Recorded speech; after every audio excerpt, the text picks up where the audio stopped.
ವೀಕ್ಷಕರೇ, ಸಮರಸ ಸುದ್ದಿ ಮತ್ತೆ ನಿಮ್ಮ ಮುಂದೆ ಹೊಸ ವಿಚಾರಗಳೊಂದಿಗೆ ಇವತ್ತು ಮುಂದಡಿ ಇಡ್ತಾ ಇದೆ. ಪ್ರಜಾಪ್ರಭುತ್ವದ ಮುಖ್ಯ ಮೈಲುಗಲ್ಲಾದಂಥ ಚುನಾವಣೆಯ ಕಾವು ಕೇರಳದಾದ್ಯಂತ ಇವಾಗ ಜೋರಾಗಿ ಸಾಗ್ತಾ ಇದೆ. ಏಪ್ರಿಲ್ 6ರಂದು ಕೇರಳ ರಾಜ್ಯಾದ್ಯಂತ ವಿಧಾನಸಭೆಗೆ ಚುನಾವಣೆ ನಡೆಯಲಿಕ್ಕಿದೆ. ಕೇರಳದಲ್ಲಿ ಉತ್ತರದ ಅತ್ಯಂತ ತುತ್ತ ತುದಿಯ ವಿಧಾನಸಭಾ ಕ್ಷೇತ್ರ ಮಂಜೇಶ್ವರ ಅಂದರೆ ಹಲವು ರೀತಿಯಲ್ಲಿ ಅದು ಭಾರತದಲ್ಲಿ ಒಂದು ವಿಶಿಷ್ಟವಾದಂಥ ಸ್ಥಾನ ಪಡೆದಿರುವಂಥ ಒಂದು ಮಂಡಲ. ಇವತ್ತದು ತಾಲೂಕಾಗಿ ಗುರುತಿಸಿಕೊಂಡಿದೆ. ಸಾಂಸ್ಕೃತಿಕವಾಗಿ, ಸಾಮಾಜಿಕವಾಗಿ, ರಾಜಕೀಯವಾಗಿ ವಿವಿಧೆಡೆ ಗುರುತಿಸಿಕೊಂಡಿರುವಂತಹ ಒಂದು ಕ್ಷೇತ್ರ ಮಂಜೇಶ್ವರ. ಅದಕ್ಕಿಂತಲೂ ಹೆಚ್ಚು ಬಹುಭಾಷೆಯ ಅಂಗಳವಾಗಿ ಇಂದು ಬಹಳ ಪ್ರಮುಖವಾದಂತಹ ಪಾತ್ರವನ್ನು ಪಡೆದಿರುವ ಮಂಜೇಶ್ವರ ಅಭಿವೃದ್ಧಿಯಲ್ಲಿ ಅಷ್ಟೇ ಹಿನ್ನಡೆಯಲ್ಲಿದೆ ಅಂತ ಹೇಳುವಂಥದ್ದು ಬಹಳ ದುಃಖಕರ ಸಂಗತಿ. ಅನೇಕ ವರ್ಷಗಳಿಂದ ನಡೆದು ಬರುತ್ತಿರುವಂಥ ಚುನಾವಣಾ ಪ್ರಕ್ರಿಯೆಯಲ್ಲಿ ಇಲ್ಲಿಯ ಮತದಾರರು ಸಮರ್ಥರನ್ನು ಆರಿಸಿರ್ಬೋದು. ಅನೇಕ ಉತ್ತಮ ಮುಖಂಡರು ಈ ಪ್ರದೇಶವನ್ನು ಆಳಿ ಮುನ್ನಡೆಸಲಿಕ್ಕೆ ಪ್ರಯತ್ನ ಮಾಡಿದ್ದಾರೆ. ಆದರೆ ಪ್ರಾಥಮಿಕ ಅವಶ್ಯಕತೆಗಳು ಇನ್ನೂ ಕೂಡ ಇಲ್ಲಿ ಮರೀಚಿಕೆಯಾಗಿ ಮುಂದುವರಿಯುತ್ತಿರೋ ಹೊತ್ತಲ್ಲಿ ಸಾಮಾಜಿಕವಾದಂಥ ಕಾಳಜಿಯಿಂದ ಸಮರಸ ಸುದ್ದಿ ಇವತ್ತು ಒಂದು ಚರ್ಚೆಯನ್ನು ಹುಟ್ಟುಹಾಕಲಿಕ್ಕೆ ಯತ್ನಿಸ್ತಾ ಇದೆ ಅಂತ ಹೇಳಲಿಕ್ಕೆ ಸಂತೋಷ ಪಡ್ತಾ ಇದ್ದೇವೆ. ಇವತ್ತು ನಮ್ಮ ಜೊತೆ ಚರ್ಚೆಯಲ್ಲಿ ಭಾಗವಹಿಸಲಿಕ್ಕೆ ನಮ್ಮ ಕಾಸರಗೋಡು ಜಿಲ್ಲೆಯವರೇ ಆದಂಥ ಖ್ಯಾತ ಯುವ ಪತ್ರಕರ್ತರಾದಂಥ ವಿವೇಕಾದಿತ್ಯ ಬಾಯಾರವರು ನಮ್ಮ ಜೊತೆ ಇದ್ದಾರೆ.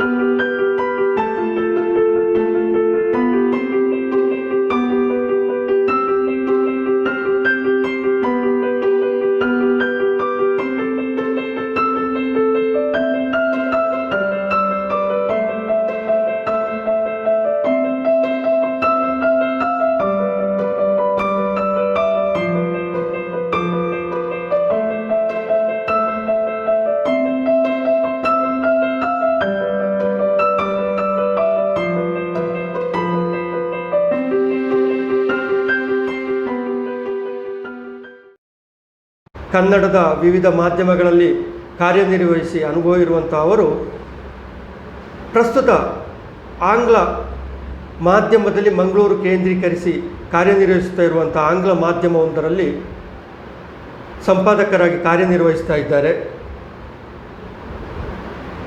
ಅಭಿವೃದ್ಧಿ, ರಾಜಕೀಯ, ಸಂಸ್ಕೃತಿ ಮುಂತಾದ ವಿವಿಧ ಕ್ಷೇತ್ರಗಳಲ್ಲಿ ಬಹಳ ಚಿಂತನಶೀಲ ಅನುಭವಗಳನ್ನು, ತಿಳುವಳಿಕೆಯನ್ನು ಹೊಂದಿರುವಂಥ ಅವರ ಮೂಲಕ ನಾವು ನಮ್ಮ ಮಂಜೇಶ್ವರದ ಅಭಿವೃದ್ಧಿಗೆ ಏನು ಮಾಡಬೇಕು, ಏನು ಮಾಡ್ಬೋದು, ಇದರ ಬಗ್ಗೆ ಒಂದಷ್ಟು ಹೊತ್ತು ಹರಟೆಯ ರೂಪದಲ್ಲಿ ಮಾತನಾಡಿಸಲಿಕ್ಕೆ ಪ್ರಯತ್ನಿಸ್ತಾ ಇದ್ದೇವೆ. ನಮಸ್ತೆ ವಿವೇಕಾದಿತ್ಯ ಅವರು. ನಮಸ್ಕಾರ. ವಿವೇಕಾದಿತ್ಯರು ಕಾಸರಗೋಡಿನ ಪತ್ರಿಕೋದ್ಯಮದಲ್ಲಿ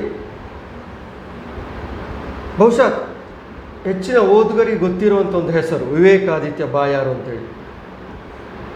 ನಿಮ್ಮದೇ ಆದಂಥ ಬರವಣಿಗೆ ಶೈಲಿಯ ಮೂಲಕ ಹೊಸ ತಲೆಮಾರಿಗೆ ಒಂದು ನವೀನ ಅಕ್ಷರದ ಕ್ರಾಂತಿಯನ್ನು ಹುಟ್ಟುಹಾಕಲಿಕ್ಕೆ ಪ್ರಯತ್ನ ಮಾಡಿದವರು ನೀವು. ಮುಖ್ಯವಾಗಿ ರಾಜಕೀಯ ಕ್ಷೇತ್ರದ ಬರವಣಿಗೆಗೆ ಸಂಬಂಧಿಸಿ ಬಹಳಷ್ಟು ಆಸಕ್ತರಾದವರು. ಸಾಮಾನ್ಯವಾಗಿ ಇಂದಿನ ಯುವ ಜನರು ರಾಜಕೀಯ, ಅಭಿವೃದ್ಧಿ ಈ ವಿಷಯದ ಬಗ್ಗೆ ಹೆಚ್ಚಿನ ಆಸಕ್ತಿಯನ್ನು ವಹಿಸುವುದು ಕಾಣಿಸ್ತಾ ಇಲ್ಲ ಈಗ. ಸರ್, ನೀವು ಪತ್ರಿಕೋದ್ಯಮ ಕ್ಷೇತ್ರಕ್ಕೆ ಬರಲಿಕ್ಕೆ ಕಾರಣ ಏನು ಸರ್? ಪತ್ರಿಕೋದ್ಯಮ ಕ್ಷೇತ್ರ ಬಹಳ ವಿಸ್ತಾರವಾದ್ದು. ನಾನು ಒಂದು 15 ವರ್ಷದ ಹಿಂದೆ, ಅಂದರೆ ನನ್ನ ಪ್ರೀ ಯೂನಿವರ್ಸಿಟಿ ಕೋರ್ಸ್ ಆದಮೇಲೆ PUC ಕೋರ್ಸ್ ಆದಮೇಲೆ ಸೈನ್ಸ್ ತೊಗೊಂಡಿದ್ದೆ. ಅದರ ನಂತರ ಏನು ಮಾಡೋದು ಅಂತ ಮಾರ್ಕ್ಸ್ ತುಂಬ ಕಮ್ಮಿ ಇತ್ತು. ಮ್ಯಾಥಮೆಟಿಕ್ಸಲ್ಲಿ ಭಾರಿ ವೀಕ್ ಇದ್ದೆ, ಆದರೂ ಪಾಸ್ ಮಾಡ್ಕೊಂಡಿದ್ದೆ. ಬಟ್ ಮುಂದೆ ಏನು ಅಂತ ಆವಾಗ ಅನಿಸಿದ್ದು ನನಗೆ ಈ ಜರ್ನಲಿಸಮ್ ಅಥವಾ ಪತ್ರಿಕೋದ್ಯಮ ಇಸ್ ದ ಬೆಸ್ಟ್ ಆಪ್ಷನ್ ಅಂತ. ಆಮೇಲೆ ಅದಾದ ನಂತರ ಬರವಣಿಗೆ ಮತ್ತು ಪ್ರಿಂಟ್ ಮಾಧ್ಯಮಕ್ಕೆ ಅಥವಾ ಪತ್ರಿಕಾ ಮಾಧ್ಯಮಕ್ಕೆ ಪೂರಕವಾಗಿರುವಂಥ ಕೆಲವು ಕಲೆಗಳು, ಎಸ್ಪೆಷಲಿ ಕ್ಯಾರಿಕೇಚರ್ ಮತ್ತು ಇಲಸ್ಟ್ರೇಷನ್, ಹಾಗೆ ಅದರಲ್ಲೂ ಸಹ ಆಸಕ್ತಿ ಇತ್ತು ನನಗೆ. ಆ ಕಾರಣ ಈ ದಿಕ್ಕಿನಲ್ಲಿ ಮುನ್ನಡೆದೆ. ಉಜಿರೆ SDM ಕಾಲೇಜಲ್ಲಿ ನಂದು ಕೋರ್ಸ್ ಆಯಿತು. ಆಮೇಲೆ ಇದೇ ದಿಕ್ಕಲ್ಲಿ ಈಗ ಮುಂದುವರೆದಿದ್ದೇನೆ. ನೀವು ಹೇಳ್ದಾಗೆ ಈ ಎಸ್ಪೆಷಲಿ ನನಗೊಂದು ಆಸೆ ಇತ್ತು, ಕಲಿತ ಮೇಲೆ ಎಲ್ಲರೂ ದೊಡ್ಡ ದೊಡ್ಡ ಹೊರಗೆ ಹೋಗಿ ಕೆಲಸ ಮಾಡುವಂಥದ್ದು. ಹೌದು, ದೊಡ್ಡ ಪೇಟೆ ಶಹರಕ್ಕೆಲ್ಲ ಹೋಗಿ ಕೆಲಸ ಮಾಡ್ತಾರೆ. ಆದರೆ ನನ್ನ ಊರು ಎಸ್ಪೆಷಲಿ ಕಾಸರಗೋಡು, ಕನ್ನಡಿಗರು ಬಹಳಷ್ಟು ಸಂಖ್ಯೆಯಲ್ಲಿರುವ ಊರು. ಈ ಊರಲ್ಲಿ ನಾನು ಏನಾದ್ರು ಮಾಡಬೇಕು ಅನ್ನೋ ಆಸೆ. ಆ ಆಸೆ ನನ್ನನ್ನು ಈ ವೃತ್ತಿ ಜೀವನವನ್ನು ಇಲ್ಲಿಂದ ಆರಂಭ ಮಾಡಲಿಕ್ಕೆ ಒಂದು ಕಾರಣ ಆಯಿತು ಅಂತ ಸಹ ನಾನು ಹೇಳ್ಬೋದು. ಫಸ್ಟಿಗೆ ಒಂದು ತುಳುನಾಡು ಟೈಮ್ಸ್ ಅನ್ನೋ ಕಚೇರಿ ಇದೆ, ಇವಾಗಲೂ ಉತ್ತಮವಾಗಿ ನಡೀತಾ ಇದೆ. ಸೊ ಅದರ ಕಾಸರಗೋಡು ವರದಿಗಾರ ಹಾಗೆ ಉಪಸಂಪಾದಕನಾಗಿ ನಾನು 3 ವರ್ಷ ಕೆಲಸ ಮಾಡಿದ್ದೇನೆ. ನಂತರ ವಿಜಯ ಕರ್ನಾಟಕ ಸ್ಥಳೀಯ ಮಂಜೇಶ್ವರ ವರದಿಗಾರ ತಾಲೂಕು ಹೌದು ವರದಿಗಾರನಾಗಿ ಕೆಲಸ ಮಾಡಿದ್ದೇನೆ. ಹಾಗೆ ಇದ್ರ ಜೊತೆಯಲ್ಲಿ ಕೆಲವು ಒಂದು ಸಾಮುದಾಯಿಕವಾಗಿ ಇರುವಂತಹ ಕೆಲಸ ಕಾರ್ಯಗಳು ಅನ್ನು ಮಾಡಿದ್ದೇನೆ. ಹಾಗೆ ಅವಂತಿ ಅನ್ನೋ ಒಂದು ಯೂಟ್ಯೂಬ್ ಸೀರೀಸ್ ಅದನ್ನು ಮಾಡಿದ್ವಿ ನಾವು ಒಟ್ಟಿಗೆ ಸೇರಿ ಸಂಘಟನೆ ಮುಖಾಂತರ. ಹಾಗೆ ಒಂದು ಸಣ್ಣ ಸಿನಿಮಾ, ತುಳು ಸಿನಿಮಾ ಸಹ ನಿರ್ದೇಶನ ಮಾಡಿದ್ದೇನೆ. ಬಟ್ ಅದು ಬರಲಿಲ್ಲ, ಮುನ್ನೆಲೆಗೆ ಬರಲಿಲ್ಲ, ಕೆಲಸ ಎಲ್ಲ ನಡೀತಾ ಇದೆ. ಲಾಕ್ಡೌನ್ ಟೈಮಲ್ಲಿ ಆಗಿತ್ತು. ಹಾಗೆ ಸಾಗ್ತಾ ಇದೆ ವೃತ್ತಿ ಜೀವನ. ಪ್ರಸ್ತುತ ಮಂಗಳೂರಿನ ಮಂಗಳೂರಲ್ಲಿದೆ ರಿದಮ್ ಅಂತ ಆಗ್ರಿಗೇಟರ್, ನ್ಯೂಸ್ ಆಗ್ರಿಗೇಟರ್. ಅದರಲ್ಲಿ ಕರ್ನಾಟಕ ರಾಜ್ಯದ ಎಡಿಟರ್ ಆಗಿ ಕೆಲಸ ಮಾಡ್ತಾ ಇದ್ದೇನೆ ಪ್ರಸ್ತುತ.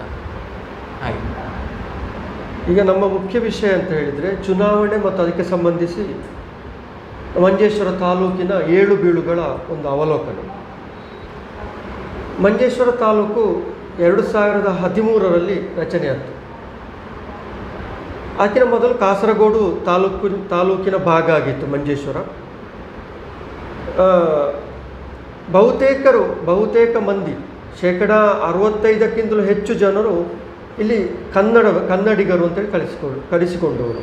ಮಂಜೇಶ್ವರ ತಾಲೂಕು ಬಹುಸಂಖ್ಯಾತ ಕನ್ನಡಿಗರು ಅಂದರೆ ತುಳು ಅಂತರ್ಗತ ಕನ್ನಡಿಗರು ಅಥವಾ ಕನ್ನಡ ಅಂತರ್ಗತ ತುಳುವರು ಇಬ್ಬರು ಇದ್ದಾರೆ. ತುಳು ಮತ್ತು ಕನ್ನಡ ಜೊತೆಯಾಗಿ ಸಾಗುವಂಥದ್ದು ಅಂಥ ಒಂದು ವಿಶಿಷ್ಟವಾದಂಥ ಒಂದು ವ್ಯವಸ್ಥೆ ಮಂಜೇಶ್ವರದಲ್ಲಿ. ಗಡಿ ಪ್ರದೇಶ, ಅತ್ಲಾಗಿ ಕರ್ನಾಟಕದ ಒಂದು 4-5 ಕಡೆ ಕರ್ನಾಟಕದ ಬಾರ್ಡ್ರ್ ಇರುವಂಥ ತಾಲೂಕು ಪ್ರದೇಶ.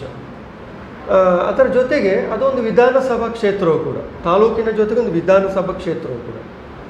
ಇಂದೀಗ ಮತ್ತೆ ಚುನಾವಣೆ ಬಂದಿದೆ. ನಮಗೆ ಭಯ ತರಿಸುವಂಥ ಒಂದು ವಿಚಾರ ಏನು ಅಂತ ಹೇಳಿದರೆ, ನಾವು ಯಾವತ್ತೂ ಅದನ್ನು ಮರೀಲಿಕ್ಕೆ ಸಾಧ್ಯ ಇಲ್ಲ.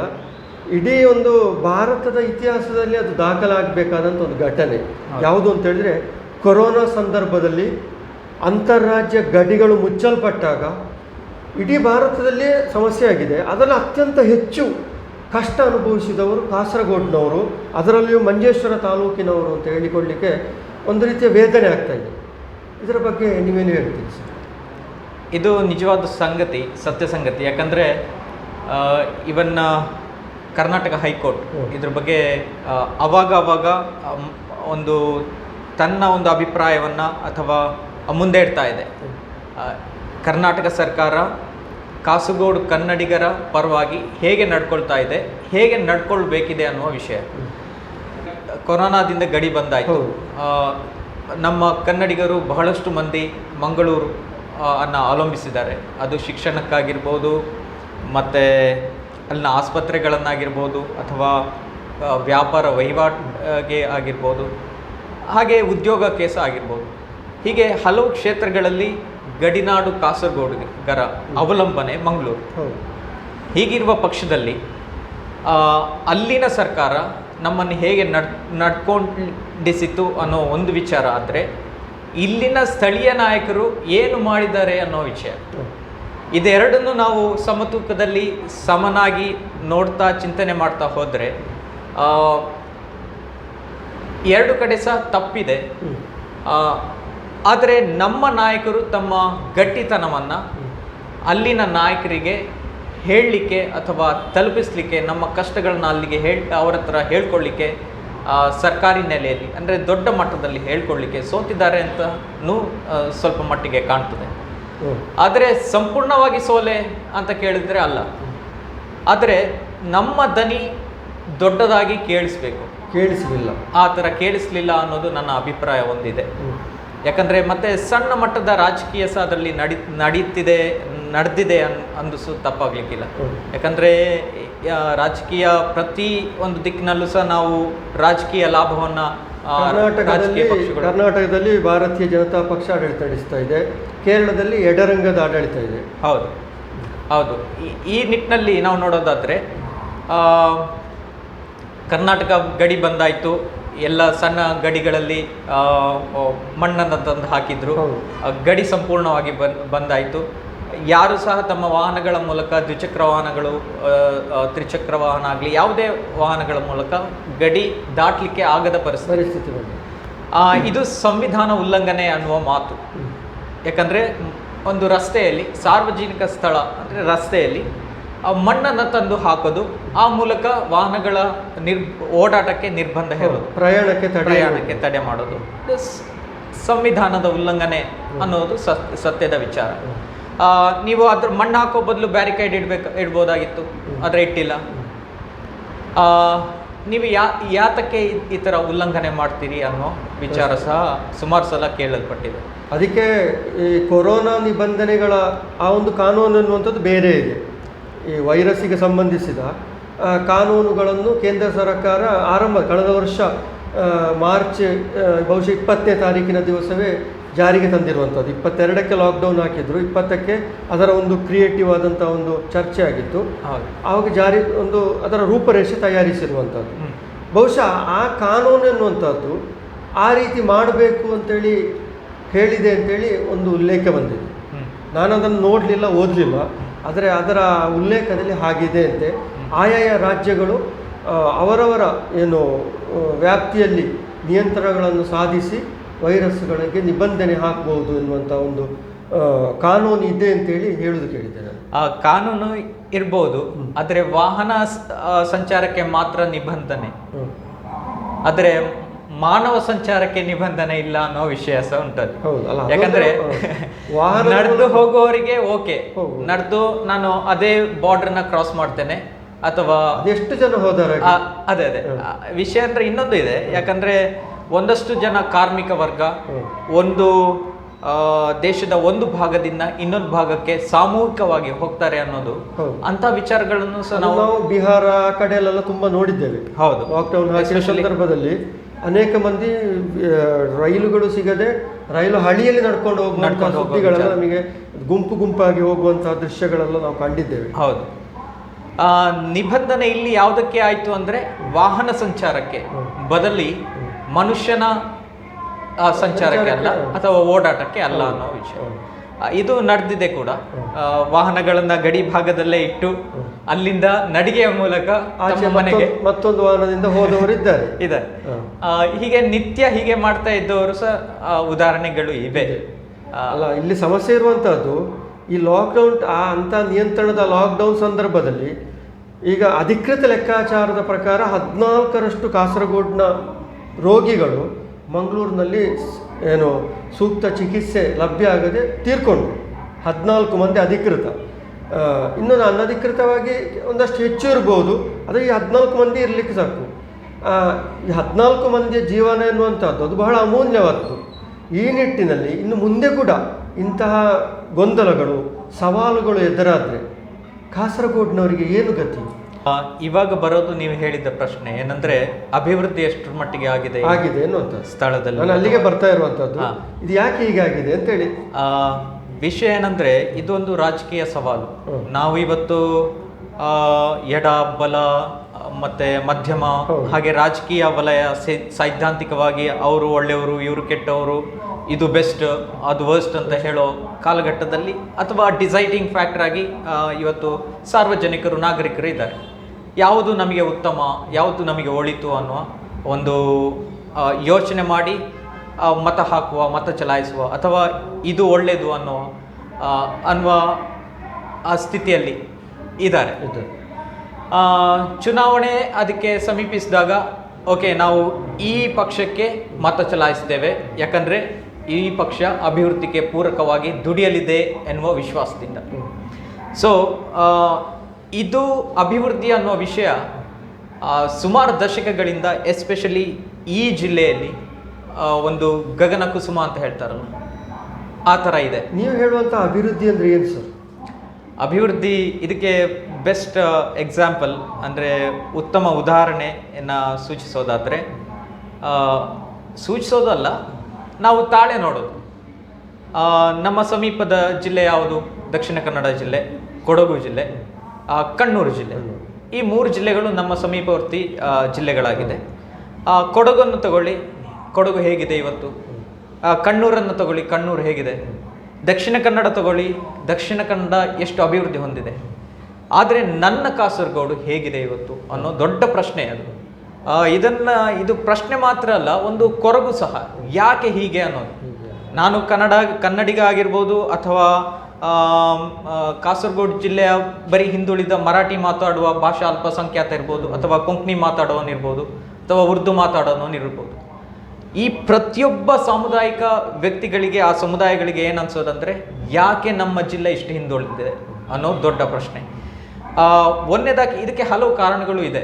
ಯಾಕಂದರೆ ನಮ್ಮ ಕಾಸರಗೋಡನ್ನ ಜಿಲ್ಲೆ ಅಂತ ಪರಿಗಣಿಸಿದ್ದು ಒಂದು 3-3.5 ದಶಕದ 84ರಲ್ಲಿ ಇರ್ಬೋದು.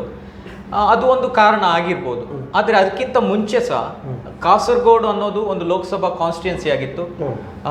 ಇದೇ ಕಾನ್ಸ್ಟಿಟ್ಯೂನ್ಸಿಲಿ 4ರಿಂದ 5 ವಿಧಾನಸಭಾ ಕ್ಷೇತ್ರಗಳು ಇದ್ದು, ಆಗಿಂದಾಗೆ ಎಡ ಪಕ್ಷಗಳು ಹಾಗೆ ಐಕ್ಯ ರಂಗದ ಪಕ್ಷಗಳು ಆಗಾಗ್ಗೆ ತನ್ನ ಶಾಸಕರುಗಳನ್ನ ನಿರಂತರವಾಗಿ ಅಸೆಂಬ್ಲಿಗೆ ಕಳಿಸ್ತಾ ಬಂದಿದೆ. ಇವಾಗಲೂ ನಡೀತಾ ಇದೆ ಅದೇ.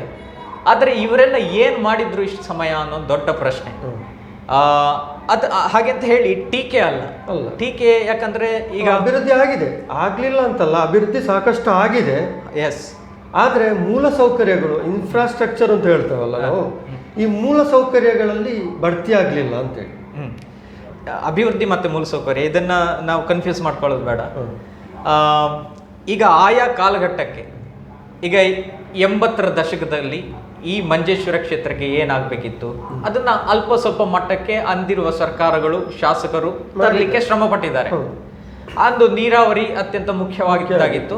ನೀರಾವರಿಗೆ ಏನು ಬೇಕೋ ಅದನ್ನು ಕೊಡುವಲ್ಲಿ ಅವತ್ತಿನ ಶಾಸಕರು ಪ್ರಯತ್ನ ಪಟ್ಟಿದ್ದಾರೆ, ಇಲ್ಲ ಅಂತ ಹೇಳೋದಿಲ್ಲ.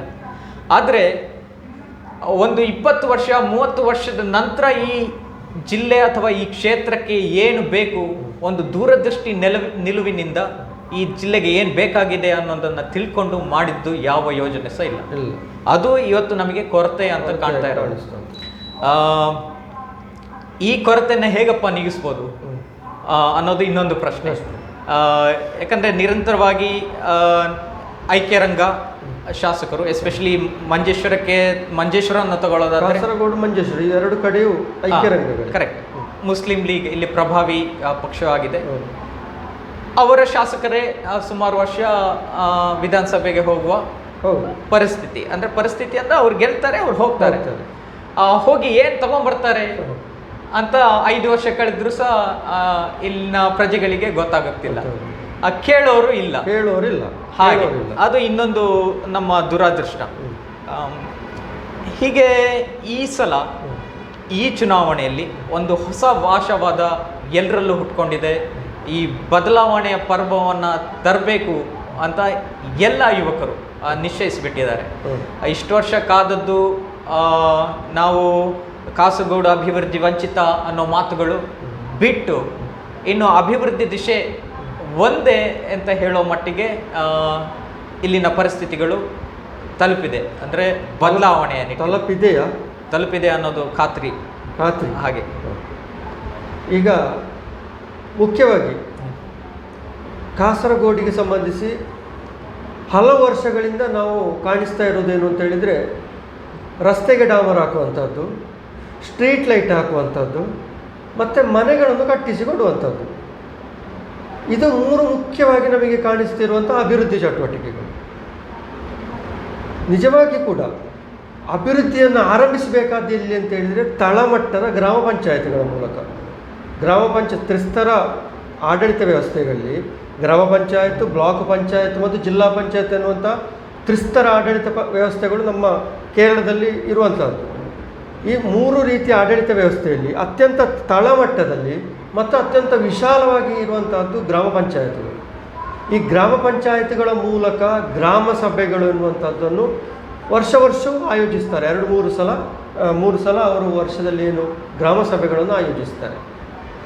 ಅಲ್ಲಿ ಅಭಿವೃದ್ಧಿ ಯೋಜನೆ ಅಂತೇಳಿ ಒಂದು ಮಾಡ್ತಾರೆ, ಅಭಿವೃದ್ಧಿ ಪ್ರಾಜೆಕ್ಟ್ ನಿರ್ಮಾಣ. ಇಲ್ಲಿ ನಾನು ನೋಡಿದಾಗೆ ಬಹುತೇಕ ಗ್ರಾಮ ಸಭೆಗಳಲ್ಲಿ ಜನಸಾಮಾನ್ಯರು ಭಾಗವಹಿಸುವುದೇ ಇಲ್ಲ. ಅಲ್ಲಿ ಭಾಗವಹಿಸೋರು ಯಾರು ಇರ್ತಾರೆ ಅಂದರೆ, ಆ ವಾರ್ಡಲ್ಲಿ ಯಾವ ಪಾರ್ಟಿಯವರು ಇರ್ತಾರೆ ಆ ಪಾರ್ಟಿಯ ಒಂದಷ್ಟು ಜನರು, ಆ ಪಾರ್ಟಿಯ ವಾರ್ಡ್ ಮೆಂಬರ್ನ ಬೆಂಬಲಿಗರಾದಂಥವರು, ಮತ್ತು ಆ ಗ್ರಾಮ ಪಂಚಾಯತ್ನ ಆಡಳಿತಾಧಿಕಾರಿಗಳು, ಪ್ರೆಸಿಡೆಂಟ್, ಸೆಕ್ರೆಟರಿ ಇವರೆಲ್ಲ ಬಾಕಿದ ಆಫೀಸರ್ಸ್ಗಳೆಲ್ಲ ಬಂದು ಗ್ರಾಮ ಸಭೆಗಳನ್ನು ಮಾಡುವಂಥದ್ದು ಮತ್ತು ಅಭಿವೃದ್ಧಿ ಯೋಜನೆಗಳನ್ನು ತಯಾರಿಸುವಂಥದ್ದು. ಜನಸಾಮಾನ್ಯರಿಗೆ ಅಭಿವೃದ್ಧಿ ಯೋಜನೆ ಅಂದರೆ ಏನು, ಇದನ್ನು ಹೇಗೆ ಮಾಡ್ತಾರೆ, ಜನಸಾಮಾನ್ಯರಿಗೂ ಗೊತ್ತಿಲ್ಲ, ಅಧಿಕಾರಿಗಳಿಗೂ ಗೊತ್ತಿಲ್ಲ. ಲೀಡರ್ಗಳ ವಿಷಯ ನಾವು ಮಾತಾಡೋದೇ ಬೇಡ, ಅಧಿಕಾರಿಗಳಿಗೂ ಗೊತ್ತಿಲ್ಲ, ಜನಸಾಮಾನ್ಯರಿಗೂ ಗೊತ್ತಿಲ್ಲ. ಇಲ್ಲಿ ಏನಾಗಬೇಕು ಎನ್ನುವುದು ಗೊತ್ತಿಲ್ಲ, ಏನಾಗಿದೆ ಎನ್ನುವುದು ಗೊತ್ತಿಲ್ಲ, ಏನು ಆಗ್ತಾ ಇದೆ ಎನ್ನುವುದು ಹೇಗೂ ಗೊತ್ತಿಲ್ಲ. ಅಂಥ ಒಂದು ಪರಿಸ್ಥಿತಿಯಲ್ಲಿ ಮುಖ್ಯವಾಗಿ ಮಂಜೇಶ್ವರ ಎನ್ನುವಂಥದ್ದು ಇವಾಗ ಇಷ್ಟರವರೆಗೆ ನಡೆದುಕೊಂಡು ಬಂದಿರುವಂಥದ್ದು. ಅಭಿವೃದ್ಧಿ ಚಟುವಟಿಕೆಗಳಿಗೆ ಬಗ್ಗೆ ಜನರಿಗೆ ಯಾವ ಕಲ್ಪನೆಗಳು ಇರುವುದಿಲ್ಲ. ನಮ್ಮ ಊರಿಗೆ ರಸ್ತೆ ಆಗಿದೋ, ನಮ್ಮ ರೋಡಿಗೆ ಲೈಟ್ ಆಗಿದೋ, ಮತ್ತು ಮನೆಗಳಾಗಿದೋ ಅಷ್ಟೇ ಮಾತ್ರ ತಿಳ್ಕೊಳ್ತಾರೆ. ಇವತ್ತಿನ ದಿವಸ ಸುಪ್ರೀಂ ಕೋರ್ಟಲ್ಲಿ ಒಂದು ವಿಶೇಷವಾದಂಥ ಒಂದು ಪ್ರಶ್ನೆಯನ್ನು ಸುಪ್ರೀಂ ಕೋರ್ಟಿನ ನ್ಯಾಯಾಧೀಶರು ಕೇಳಿದ್ದಾರೆ. ಆ ಪ್ರಶ್ನೆ ನಾನಿಲ್ಲಿ ಉಲ್ಲೇಖಿಸಿದರೆ ಕೆಲವೊಮ್ಮೆ ವಿವಾದ ಅಂತ ಆದೀತು, ಆದರೆ ಬಹಳ ಗಂಭೀರವಾದ ವಿಷಯ ಅದು. ಮೀಸಲಾತಿಯನ್ನು ಇನ್ನು ಎಷ್ಟು ವರ್ಷ ಮುಂದುವರಿಸ್ತೀರಿ ನೀವು ಅಂತೇಳಿ. ನಾನು ಮೀಸಲಾತಿಗೆ ವಿರೋಧವ ಪರವ ಎನ್ನುವಂಥದ್ದು ನಾವೀಗ ಚರ್ಚೆ ಮಾಡೋದು ಬೇಡ.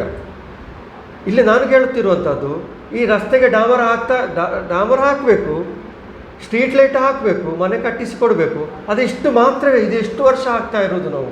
ಇದಕ್ಕಿಂತ ಆಚಿನ ಅಭಿವೃದ್ಧಿ ಚಟುವಟಿಕೆಗಳಿಗೆ ನಾವು ಯಾವಾಗ ತೆರೆದುಕೊಳ್ಳುವುದು ಅಂತೇಳಿ. ಉದಾಹರಣೆಗೆ ಕೆಲವು ವರ್ಷಗಳ ಹಿಂದೆ ಬಹುಶಃ CH ಕುಂಜಂಬ ಅವರು ಮಂಜೇಶ್ವರದ ಶಾಸಕರ ಇದ್ದಾಗ ಮರೈನ್ ಅಕಾಡೆಮಿ ಅನ್ನುವಂಥ ಒಂದು ಪರಿಕಲ್ಪನೆ ಅವರ ಮನಸ್ಸಲ್ಲಿ ಮೂಡಿತ್ತು. ಬಹಳ ದೊಡ್ಡ ಒಂದು ಚಿಂತನೆ ನಡೆಯಿತು.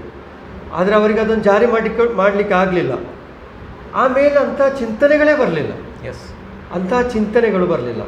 ಇಲ್ಲಿ ನಾನು ಕೇಳ್ತಾ ಇರುವಂಥದ್ದು, ಅಂಥ ಚಿಂತನೆಗಳು ಯಾಕೆ ಜಾರಿ ಆಗ್ತಾ ಇಲ್ಲ ಕಾಸರಗೋಡು ಮತ್ತು ಮಂಜೇಶ್ವರದಲ್ಲಿ? ಒಂದು ಮೆಡಿಕಲ್ ಕಾಲೇಜು ಇಲ್ಲ ಇಲ್ಲಿ. ಮೆಡಿಕಲ್ ಕಾಲೇಜ್ ಈಗ ಉಕ್ಕಿನಡಕದಲ್ಲಿ ಇದ್ದರೂ ಕೂಡ ಅದು ಇನ್ನೂ ಕೂಡ ಉದ್ಘಾಟನೆ ಆಗಲಿಲ್ಲ. ಎಲ್ಲೋ ತಿಳ್ಕೊಳ್ತಾರೆ ಉದ್ಘಾಟನೆ ಆಗಿದೆ ಅಂತೇಳಿ. ಆದರೆ ಅದು ಕೋವಿಡ್ ಆಸ್ಪತ್ರೆಯಾಗಿ ಮಾತ್ರ ಸರ್ಕಾರ ಆರಂಭಿಸಿರುವುದೇ ಹೊರತು ಅಲ್ಲಿ ಯಾವ ಕೆಲಸಗಳು ಆಸ್ಪತ್ರೆಯ ರೂಪದಲ್ಲಿ ಇವತ್ತಿನವರೆಗೆ ಆಗಲಿಲ್ಲ. ಮೂಲಸೌಕರ್ಯ ಯಾವುದೂ ಆಗಲಿಲ್ಲ ಅಲ್ಲಿ. ಆ ರೀತಿಯ ಒಂದು ವ್ಯವಸ್ಥೆ, ಮೆಡಿಕಲ್ ಕಾಲೇಜ್ ಇಲ್ಲ, ವಿದ್ಯಾರ್ಥಿಗಳಿಗೆ ಒಳ್ಳೆಯ ಶಿಕ್ಷಣ ನೀಡುವಂಥ ಕಾಲೇಜ್ ಇಲ್ಲ ಇಲ್ಲಿ. ಡಿಗ್ರಿ ಕಾಲೇಜ್, ಸರ್ಕಾರಿ ಕಾಲೇಜುಗಳು 1-2 ಇದ್ದರೂ ಕೂಡ ಅದಕ್ಕಿಂತ ಆಚಿನ ಶಿಕ್ಷಣ ಪಡೀಲಿಕ್ಕೆ ವ್ಯವಸ್ಥೆಗಳಿಲ್ಲ. ಇರುವ ಕಾಲೇಜಲ್ಲಿ ಅಗತ್ಯವಾದ ಕೋರ್ಸುಗಳಿಲ್ಲ. ಕೃಷಿ ಕ್ಷೇತ್ರಕ್ಕೆ ಸಂಬಂಧಿಸಿ ನಾವು ಯೋಚನೆ ಮಾಡ್ತಿದ್ರೆ ಉತ್ತಮವಾದಂಥ ಒಂದು ಸರ್ಕಾರದ ನೆಲೆಯಲ್ಲಿ ನೇರವಾಗಿ ಯಾವುದೇ ಮಧ್ಯವರ್ತಿಗಳ ಕಾಟ ಇಲ್ಲದೆ ಮಾರಾಟ ಮಾಡಲಿಕ್ಕೆ ಒಂದು ಕರ್ನಾಟಕದಲ್ಲಿ APMC, ಅದರ ಬಗ್ಗೆ ನಾವು ಮಾತನಾಡೋದು ಬೇಡ, ಅದು ಹೇಗೆ ಏನು ಅಂತ. ಆ ರೀತಿಯ ವ್ಯವಸ್ಥೆಗಳು ನಮ್ಮ ಕಾಸರಗೋಡು ಅಥವಾ ಮಂಜೇಶ್ವರದಲ್ಲಿ ಇಲ್ಲ. ಮಂಡಿ ವ್ಯವಸ್ಥೆಗಳು ನಮ್ಮ ಕಾಸರಗೋಡಲ್ಲಿ ಇಲ್ಲ. ಕರೆಕ್ಟ್. ಇಂಥ ವಿಷಯಗಳ ಬಗ್ಗೆ ನಾವು ಯಾವಾಗ ಚಿಂತನೆ ಮಾಡುವುದು? ಇದರ ಬಗ್ಗೆ ನೀವೇನು ಹೇಳ್ತೀರಿ? ವಿಷಯ ಏನಂದರೆ, ಇಲ್ಲಿ ಜನರುಗಳಿಗೆ ಜನಸಾಮಾನ್ಯರಿಗೆ ಸಾಮಾನ್ಯರಿಗೆ ಏನು ಗೊತ್ತಿಲ್ಲ ಅಂತ ನಾವು ಅಂದ್ಕೊಳ್ಳೋದು ತಪ್ಪಾಗ್ತದೆ. ಯಾಕಂದರೆ ಅವರಿಗೆ ಒಂದಷ್ಟು ಗೊತ್ತಿದೆ, ಮತ್ತು ಅವರು ವಿವಿಧ ಕ್ಷೇತ್ರಗಳಲ್ಲಿ ತಮ್ಮನ್ನು ತೊಡಗಿಸಿಕೊಂಡು ಜೀವನಾಧಾರ ವೃತ್ತಿಗಳಲ್ಲಿ ತೊಡಗಿಸ್ಕೊಂಡು ಹೇಗೋ ಅಲ್ಪ ಸ್ವಲ್ಪ ದುಡಿಮೆ ಮೂಲಕ ತಮ್ಮ ಜೀವನವನ್ನು ನಡೆಸ್ಕೊಂಡು ಹೋಗ್ತಾರೆ. ಅವರಿಗೆ ಒಂದು ಕ್ಷೇತ್ರ ಅಥವಾ ಒಂದು ಪ್ರಾಂತ್ಯದ ಅಭಿವೃದ್ಧಿಯ ಜವಾಬ್ದಾರಿ ಅಥವಾ ತಿಳುವಳಿಕೆ ಇರಬೇಕು ಅಂತ ಏನಿಲ್ಲ. ಅಂದರೆ ಜನಸಾಮಾನ್ಯರವರು ಒಂದು ಅಲ್ಪ ಸ್ವಲ್ಪ ಶಿಕ್ಷಣ ಸಿಕ್ಕಿರ್ತದೆ ಅವರಿಗೆ, ಅವರ ಜೀವನವನ್ನು ಅವರು ನಿರ್ವಹಣೆ ಮಾಡ್ತಾ ಇರ್ತಾರೆ. ಈಗ ಇಲ್ಲಿ ಜನರ ತಪ್ಪೆ ಅಂತ ಕೇಳಿದರೆ ಜನರ ತಪ್ಪಲ್ಲ. ಇಂತಹ ವಿಚಾರಗಳ ಬಗ್ಗೆ ಆದಷ್ಟು ಹೆಚ್ಚಿನ ತಿಳುವಳಿಕೆ ಕೊಡಬೇಕಾಗಿರೋದು ಒಂದು ಮಾಧ್ಯಮ. ಬಿಟ್ಟರೆ ರಾಜಕೀಯ ನಾಯಕರು ಸಹ ಅವರು ತಿಳುವಳಿಕೆಯನ್ನು ಹೇಗೆ ಪಡ್ಕೊಳ್ಳೋದಂದರೆ ಬೇರೆ ಕ್ಷೇತ್ರಗಳನ್ನು ನೋಡಿ ಅಥವಾ ಬೇರೆ ಕಡೆ ಆಗಿರುವ ಅಭಿವೃದ್ಧಿಗಳನ್ನು ನೋಡಿ ಇದು ನಮ್ಮಲ್ಲೂ ಅಳವಡಿಸಿದರೆ ಹೇಗೆ ಅಂತ ಯೋಚನೆ ಬರೋ ಅಥವಾ ತಿಳುವಳಿಕೆ ಬರೋ ರಾಜಕಾರಣಿಗಳಿದ್ದರೆ ಅಂತಹ ಒಂದು ಬದಲಾವಣೆಗಳು ಸಾಧ್ಯ ಆಗ್ತದೆ. ನೀವು ಹೇಳ್ತಾ ಇದ್ರಿ, ಸುಮಾರು ವರ್ಷದ ಹಿಂದೆ ಕುಂಜಂಬು ಅವರು ಶಾಸಕರಾಗಿದ್ದ ವೇಳೆ ನೆನಪು ಹಾಗೆ ಅವರೇ ಇರಬೇಕು. ಹೌದು, ಇಂತಹ ಮರೀನ್ ಇಂಜಿನಿಯರಿಂಗ್ ಅಂತಹ ಕೋರ್ಸ್ಗಳನ್ನು ಇಲ್ಲಿ ಸಹ ಆರಂಭ ಮಾಡಬೇಕು. ಅವರ ಒಂದು ವ್ಯಾಪ್ತಿ ಅಥವಾ ಚಿಂತನೆ ವಿಶಾಲ ಆಗಿತ್ತು. ಅವರು ಆ ಥರ ಯೋಚನೆ ಮಾಡಿದ್ರು. ತಾವು ಅಂದ್ಕೊಂಡಿದ್ದನ್ನು ಇಲ್ಲಿ ನೆರವೇರಿಸಬೇಕು, ಇಲ್ಲಿ ಆರಂಭ ಮಾಡಬೇಕು ಅನ್ನೋ ಚಿಂತಾಗತಿ ಅವರಲ್ಲಿತ್ತು. IHRD ಬಹುಶಃ ಅವರೇ ಸ್ಟಾರ್ಟ್ ಮಾಡಿದ್ದು. IHRD ಶುರು ಮಾಡಿದ್ದಾರೆ. ಹಾಗೆ ITI ಕಾಲೇಜ್ ಶುರುವಾಗಿತ್ತು ಆ ಕಾಲಘಟ್ಟದಲ್ಲಿ. ಮತ್ತು ಸುಮಾರಷ್ಟು ಅಭಿವೃದ್ಧಿ ಪೂರಕವಾದಂತಹ ಕೆಲಸ ಕಾರ್ಯಗಳು ನಡೆದಿದೆ, ಇಲ್ಲ ಅಂತ ಹೇಳೋದಿಲ್ಲ. ಆದರೆ ನಂತರದ ಕಾಲಘಟ್ಟ, ಅವರ 5 ವರ್ಷ ಶಾಸಕರಾಗಿದ್ದ ವೇಳೆ ಅಭಿವೃದ್ಧಿ ಪರ ಬದಲಾವಣೆಗಳು ಆಯಿತು. ನಂತರ ಏನಾಯಿತು ಅನ್ನೋದು ವಿಷಯ. ನಂತರ ಬಂದ ಚುನಾವಣೆಯಲ್ಲಿ ಅವರನ್ನು ಬದಿಗಿಟ್ಟರು, ಇನ್ನೊಬ್ಬರನ್ನು ಆರಿಸಿ ತಂದರು. ಸೊ ಇಲ್ಲಿ ಒಂದು ಕ್ಷೇತ್ರದಲ್ಲಿ ಬೇರೆ ಬೇರೆ ಸಮುದಾಯಗಳು ಇದ್ದಾಗ ಅಲ್ಲಿ ಜಾತಿವಾರು ಕ್ಯಾಲ್ಕುಲೇಷನ್ಸ್ಗಳು ಬರ್ತದೆ. ಮತ್ತು ಧರ್ಮಾಧಾರಿತ, ಓಕೆ ಇದು ಈ ಧರ್ಮದವರು ಇಷ್ಟಿದ್ದಾರೆ, ಈ ಧರ್ಮದ ಮಂದಿ ಇಷ್ಟಿದ್ದಾರೆ ಅನ್ನೋ ಕ್ಯಾಲ್ಕುಲೇಷನ್ಸ್ ಸಹ ಪೊಲಿಟಿಕಲ್ ಆಗಿ ಬರ್ತದೆ. ಅಂತಹ ಕ್ಷೇತ್ರಗಳಲ್ಲಿ ಇದು ಸಹ ಒಂದು ಕ್ಯಾಲ್ಕುಲೇಟಿವ್ ಆಗಿ ಪಾಲಿಟಿಕ್ಸನ್ನು ನಡೆಸುವಂತಹ ಅಥವಾ ಚುನಾವಣೆಗಳನ್ನು ಗೆಲ್ಲುವಂತಹ ಆ ಸ್ಥಿತಿ ಇಲ್ಲಿ ಸಹ ನಿಧಾನವಾಗಿ ನಿರ್ಮಾಣ ಆಗ್ತಾ ಇದೆ. ಲಾಸ್ಟ್ ಟೈಮ್ ಎಲೆಕ್ಷನ್ನಲ್ಲಿ ಈ ಸಲ ಸಹ ಅವರು ಸ್ಪರ್ಧೆಗಿಳಿದ್ದಾರೆ, ಕೆ ಸುಂದರ ಅಂತ, ಅಂದರೆ ಅಭ್ಯರ್ಥಿಯಾಗಿ ಪೆರ್ಲದವರು ಒಬ್ಬರು ವ್ಯಕ್ತಿ. ಅವರು ಯಾಕೆ ನಿಂತಿದ್ದಾರೆ, ಅದರ ಹಿಂದೆ ಇರುವ ಷಡ್ಯಂತ್ರ ಅಥವಾ ಇದೇನು ಅನ್ನೋದು ಸಹ ಸುಮಾರು ಜನರು, ಮಾಧ್ಯಮಗಳು ಬೇರೆ ಬೇರೆ ತರಹ ವಿಮರ್ಶೆ ಮಾಡೋರು ಇದ್ದಾರೆ. ಕಳೆದ ಉಪಚುನಾವಣೆಯಲ್ಲಿ ಅವರು ನಿಂತಿಲ್ಲ, ಈಗ ಸುರೇಂದ್ರನ್ ನಿಂತಿದ್ದಾರೆ, ಇವರು ಸಹ ಸುಂದರ ಸಹ ನಿಲ್ತಾ ಇದ್ದಾನೆ ಅನ್ನೋ ದೊಡ್ಡ ವಿಷಯ. ಇದನ್ನು ವಿಮರ್ಶಾತ್ಮಕವಾಗಿ ಹಲವು ಮಾಧ್ಯಮಗಳು ಸಹ ಚರ್ಚೆಗೆ ತಂದ ವಿಚಾರ ಇದು.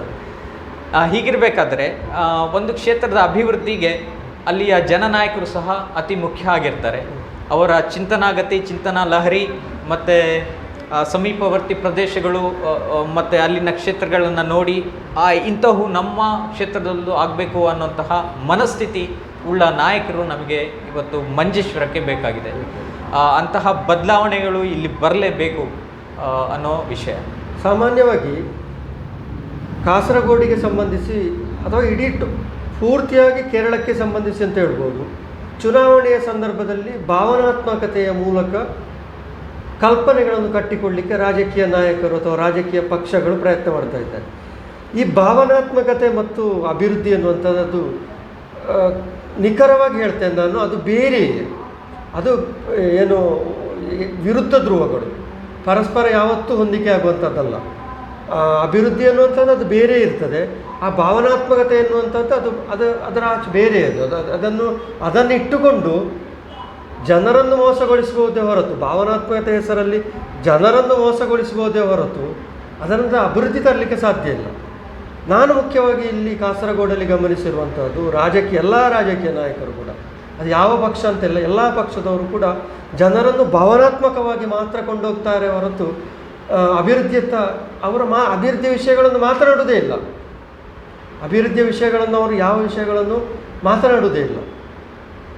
ಇದನ್ನು ನೀವು ಗಮನಿಸಿದ್ದೀರಾ? ಇದು ಅಭಿವೃದ್ಧಿ ವಿಷಯಗಳು ನೀವು ಹೇಳಿದ ಭಾವನಾತ್ಮಕತೆ ಅನ್ನೋ ವಿಷಯಗಳ ಜೊತೆ ಒಂದರ ಒಳಗೊಂದು ಸೇರಿ ಜನರಿಗೆ ತಲುಪಿ ಕೆಲಸ ನಿರ್ವಹಿಸ್ತದೆ. ಯಾಕಂದರೆ ನೀವು ಭಾವನಾತ್ಮಕತೆ ಅನ್ನೋ ವಿಷಯದ ಬಗ್ಗೆ ಮಾತಾಡಬೇಕಾದ್ರೆ ಒಂದು ರಾಜಕೀಯ ಸಿದ್ಧಾಂತ ಜನರನ್ನ ಹೇಗೆ ತಲುಪ್ತದೆ ಮತ್ತೆ ಅದು ಟ್ರಿಕ್ಸ್ ಅದು ಅದರ ಧನಾತ್ಮಕ ಲಾಭವನ್ನ ಆ ರಾಜಕೀಯ ಪಕ್ಷ ಹೇಗೆ ಪಡೀತದೆ ಅನ್ನೋದು. ಅಲ್ಲ, ಅದು ರಾಜಕೀಯಕ್ಕೆ ಸಂಬಂಧಿಸಿ ಸರಿ, ಆದರೆ ಈ ಅಭಿವೃದ್ಧಿಗೆ ಸಂಬಂಧಿಸಿದಲ್ಲಿ ನೀವು ಹೇಳಿದಾಗೆ ಅದು ಸತ್ಯ ವಿಷಯ. ಯಾಕಂದ್ರೆ ಭಾವನಾತ್ಮಕವಾಗಿ ನಾವು 50 ವರ್ಷಗಳ ಹಿಂದೆ ಏನು ಮಾಡಿದ್ದೆವು, ರೈತರ ಪರವಾಗಿ ಹೋರಾಟಗಳು ನಡೆಸಿದ್ದೆವು. ನಾವು ಹಲವು ಮಂದಿ ರೈತ ಪರ ಹೋರಾಟಗಳಲ್ಲಿ ಭಾಗವಹಿಸಿ ಪ್ರಾಣ ತೆತ್ತಿದ್ದಾರೆ. ಅಂತ ನಮ್ಮ ಊರಿನ ಒಂದು ದಾರ್ಶನಿಕರು, ಬಲಿದಾನಿಗಳು, ಅವರ ಪರವಾಗಿರುವ ಪಕ್ಷ ನಮ್ದು, ನಮಗೆ ಓಟ್ ಕೊಡಿ ಹಾಗೆ ಕೇಳ್ತಾರೆ. ಆದ್ರೆ ಕೇಳೋದು ತಪ್ಪೇ ಅನ್ನೋ ಪ್ರಶ್ನೆ ಸಹ ಬರ್ಬೋದು. ಕೇಳೋದು ತಪ್ಪಲ್ಲ, ಅದು ನಿಮ್ಮ ಸೈದ್ಧಾಂತಿಕೆ, ಆ ನೆಲೆಯಲ್ಲಿ ನೀವು ಹೋಗ್ತಾ ಇದ್ದೀರಿ, ಹೋಗಿ ಕೇಳಿ ತಗೊಳ್ಳೋದು. ಆದರೆ ಅದರ ಬದಲಿಗೆ ಈ ಜನರಿಗೆ ಈ ಭಾವನಾತ್ಮಕ ವಿಷಯಗಳನ್ನು ಕೊಟ್ಟುವುದರಿಂದಾಗಿ ಅವರು ಭಾವನಾತ್ಮಕವಾಗಿ ಚಿಂತನೆ ಮಾಡ್ತಾ ಇರುವುದು ಅಂತ ನನಗೆ ಅನಿಸ್ತದೆ. ನೀವೊಂದು ಅಭಿವೃದ್ಧಿ ವಿಚಾರಗಳನ್ನು ಕೊಟ್ಟರೆ, ಉದಾಹರಣೆಗೆ ಇಲ್ಲೀಗ ಮೆಡಿಕಲ್ ಕಾಲೇಜ್ ಇಲ್ಲ, ನಿಮಗೆ ನಾವು ಮೆಡಿಕಲ್ ಕಾಲೇಜ್ ಮಾಡಿಕೊಡ್ತೇವೆ, ಇಲ್ಲಿಯ ವಿದ್ಯಾರ್ಥಿಗಳಿಗೆ ಒಳ್ಳೆಯ ಶಿಕ್ಷಣ ನೀಡುವಂಥ ವ್ಯವಸ್ಥೆಗಳು ನಮ್ಮಲ್ಲಿಲ್ಲ, ನಾವು ಅದನ್ನು ಮಾಡ್ತೇವೆ. ಇಲ್ಲಿ ಉತ್ತಮವಾದಂಥ ಕ್ರೀಡಾಸಕ್ತರಿದ್ದಾರೆ, ಅವರಿಗೆ ಒಳ್ಳೆಯ ಕ್ರೀಡೆಯಲ್ಲಿ ಮುಂದುವರಿಲಿಕ್ಕೆ ಇಲ್ಲಿ ಒಂದು ಕ್ರೀಡಾ ಅಕಾಡೆಮಿ ಇಲ್ಲ, ಅದನ್ನು ಮಾಡಿಕೊಡ್ತೇವೆ.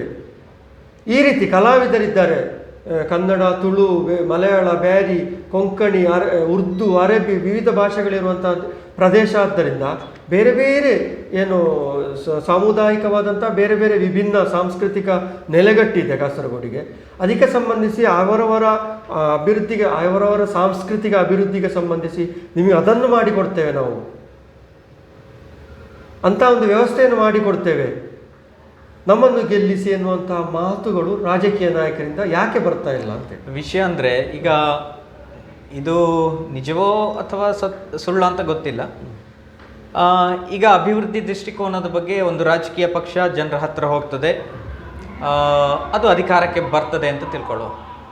ಅವರು ಕೊಟ್ಟಿರೋ ಆಶ್ವಾಸನೆಗಳನ್ನು 5 ವರ್ಷದೊಳಗೆ ಮುಗಿಸಿ ಮತ್ತೆ ಜನರ ಮುಂದೆ ಹೋಗಬೇಕು. ಫಾರ್ ಎಕ್ಸಾಂಪಲ್, ಈಗ ಉಕ್ಕಿನಡ್ಕ ಒಂದು ಮೆಡಿಕಲ್ ಕಾಲೇಜ್ ಸ್ಥಾಪನೆ ಆಗ್ತಾ ಇದೆ. ಈ ಉಕ್ಕಿನಡ್ಕ ಮೆಡಿಕಲ್ ಕಾಲೇಜಿನ ಹಿಂದೆ ಉಮ್ಮನ್ಚಾಂಡಿ ಸರ್ಕಾರ ಇದ್ದ ಸಮಯದಲ್ಲಿ ಸಾಕಷ್ಟು ಅದಕ್ಕೆ ಬೇಕಾದಂತಹ ಕೆಲಸ ಕಾರ್ಯಗಳು ನಡೆದಿತ್ತು. ನಂತರ ಎಡರಂಗ ಸರ್ಕಾರ ಬಂತು, ಕಟ್ಟಡಗಳ ನಿರ್ಮಾಣ ಮುಂದೆ ಸಾಗಿತ್ತು. ಈಗ ಒಂದು ಸಮುಚ್ಚಯ ಆಗಿ ನೋಡ್ತಾ ಇದ್ದೇವೆ.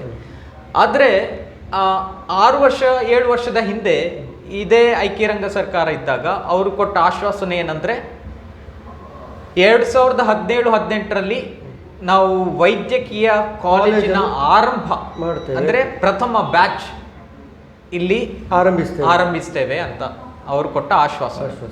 ಆದ್ರೆ ಇನ್ನು ಸಹ ಕಟ್ಟಡ ನಿರ್ಮಾಣ ಹಂತದಲ್ಲೇ ಇದೆ, ಅದು ಮುಗಿಲಿಲ್ಲ.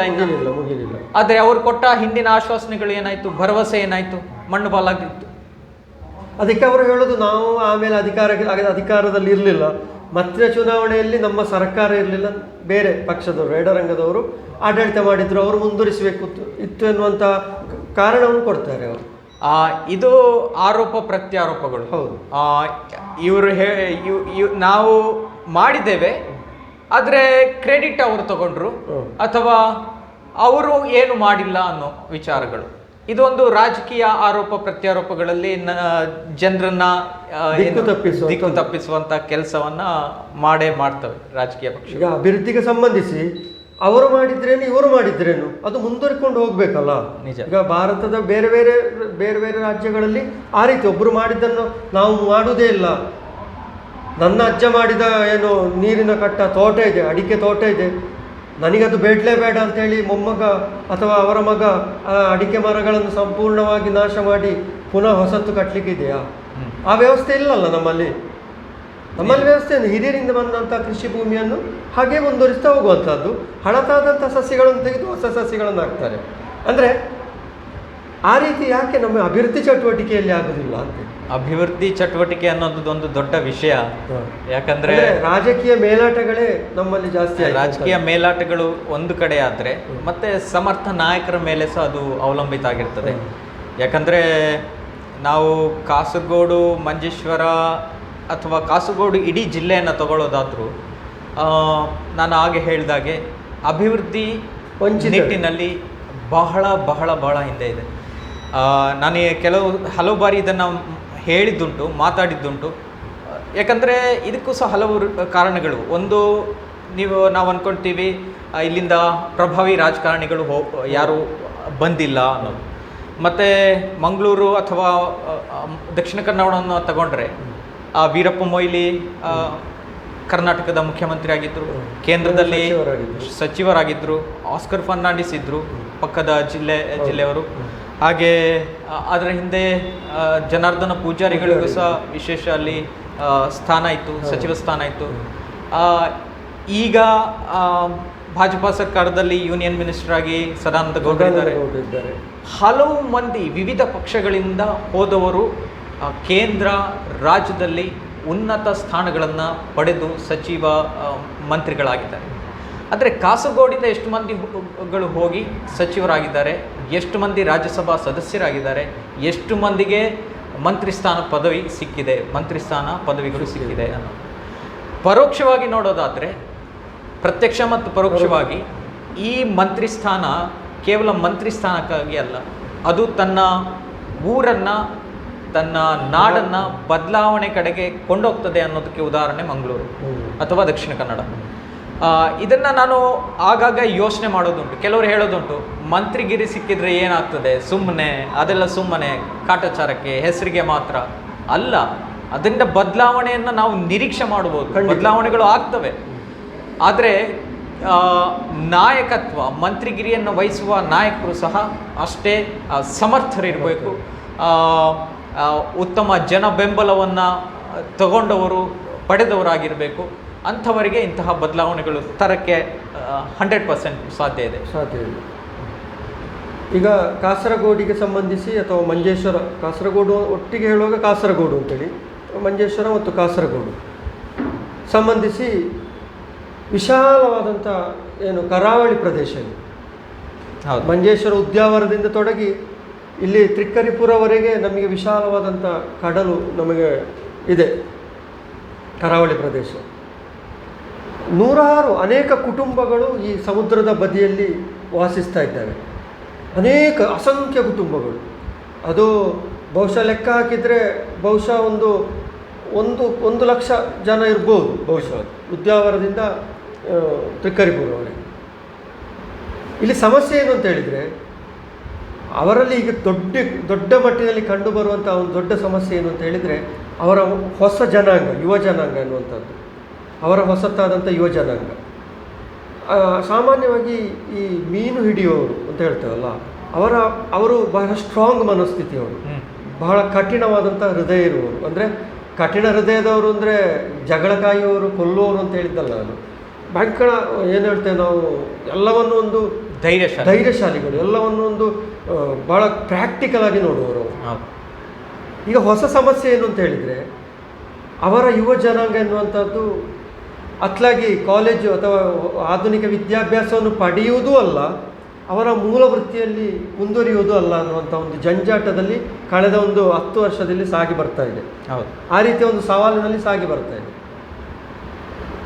ತತ್ಪರಿಣಾಮ ಏನಾಗ್ತದೆ ಅಂದರೆ, ಅವರ ಆಂತರ್ಯದಲ್ಲಿ ಒಂದು ರೀತಿಯ ಕ್ರಾಂತಿ ಹುಟ್ಟುತ್ತಾ ಇದೆ.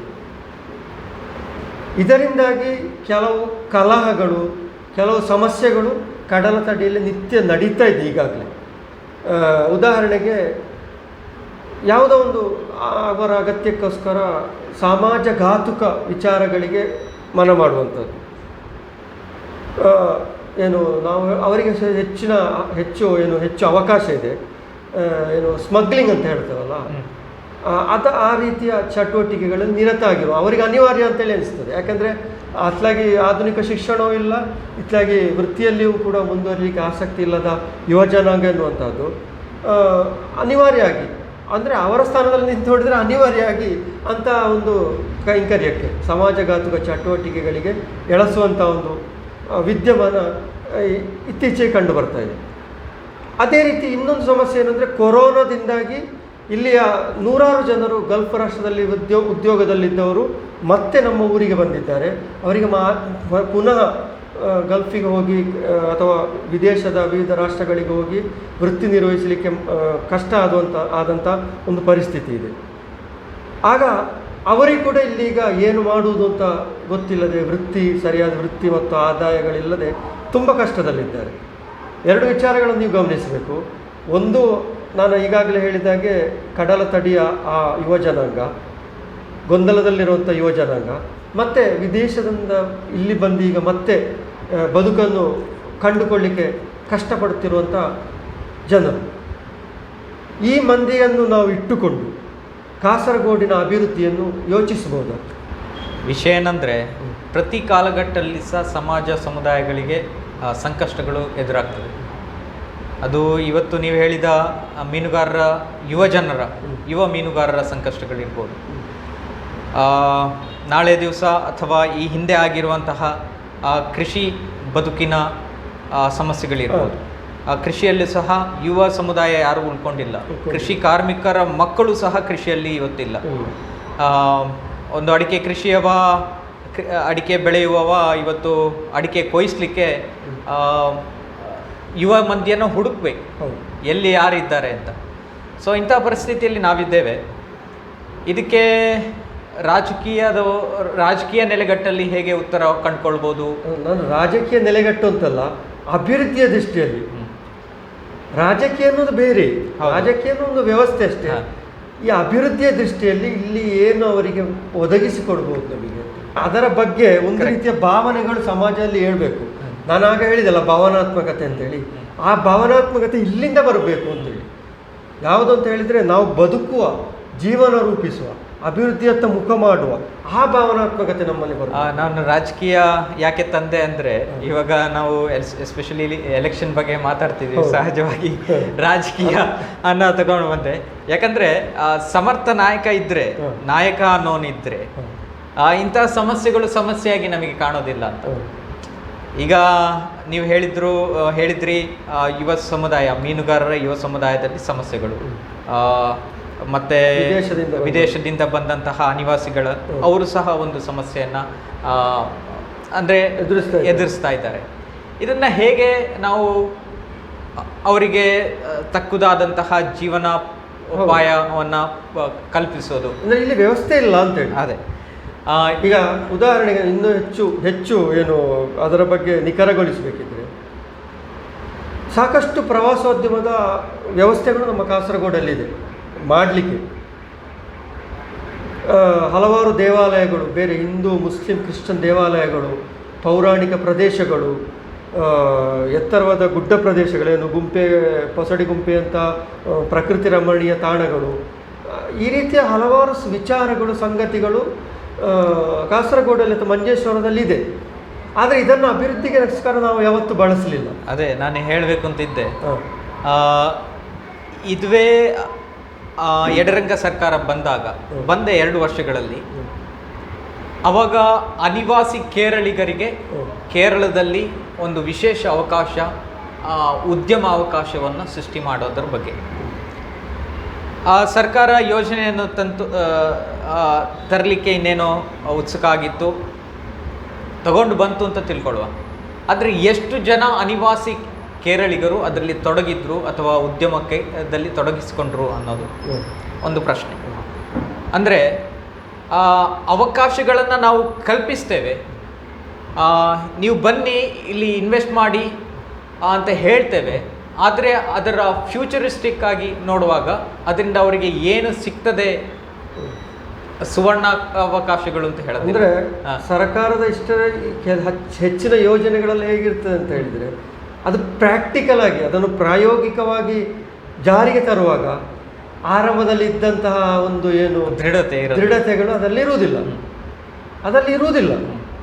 ಉದಾಹರಣೆಗೆ ಒಬ್ಬ ಏನು ಗಲ್ಫಿಂದ ರಿಟರ್ನ್ ಆದವ ಅಂತ ಗ್ರಹಿಸಿಕೊಳ್ಳಿ. ಅವನು ಇಲ್ಲಿ ಏನೋ ಇದು ಆದ ಘಟನೆ, ಈಗ 1 ತಿಂಗಳ ಹಿಂದೆ ನನ್ನಲ್ಲಿ ಒಬ್ಬರು ಹೇಳಿಕೊಂಡಂಥ ವಿಚಾರ.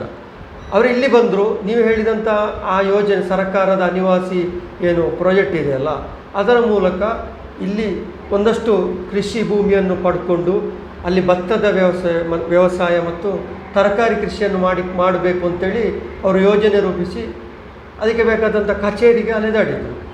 1 ವಾರದಲ್ಲಿ ಇನ್ನು ಸಾಕು ಅಂತಾಯ್ತು ಅವರಿಗೆ.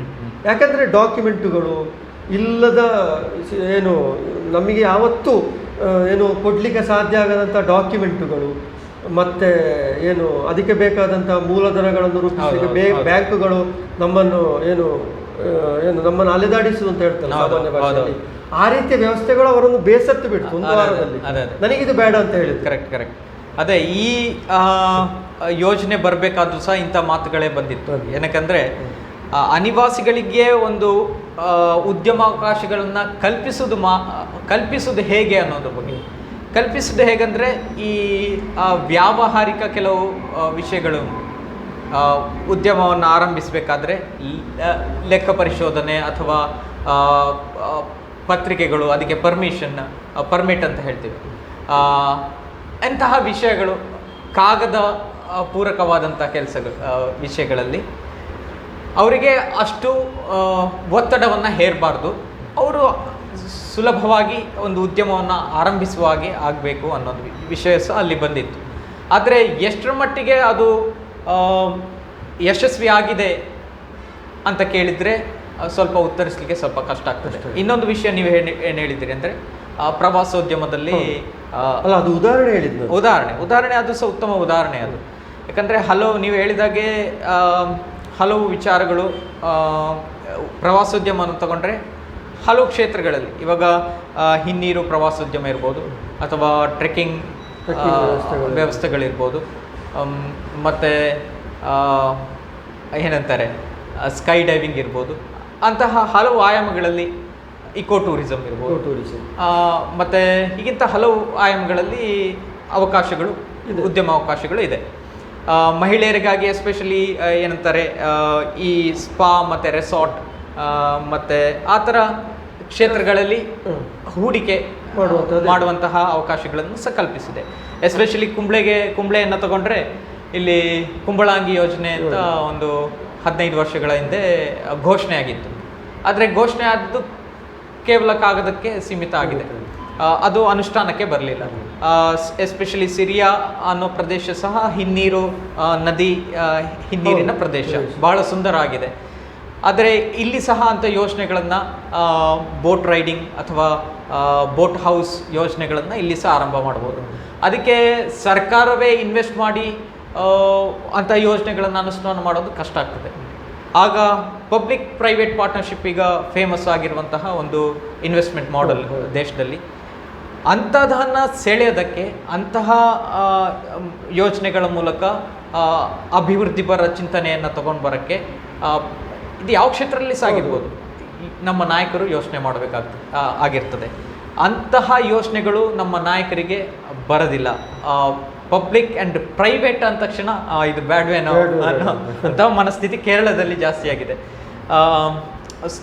ಸುಸ್ಥಿರ ಪ್ರಗತಿ ಅನ್ನೋ ಒಂದು ಪ್ರಗತಿ ವಿಚಾರಧಾರೆ ಅಥವಾ ಅಭಿವೃದ್ಧಿ ಚಿಂತನೆ ದೃಷ್ಟಿಕೋನ ಈ ದೇಶದಲ್ಲಿ ಇದೆ ಅಥವಾ ಇತ್ತು ಅಂತಲೇ ಹೇಳೋಣ.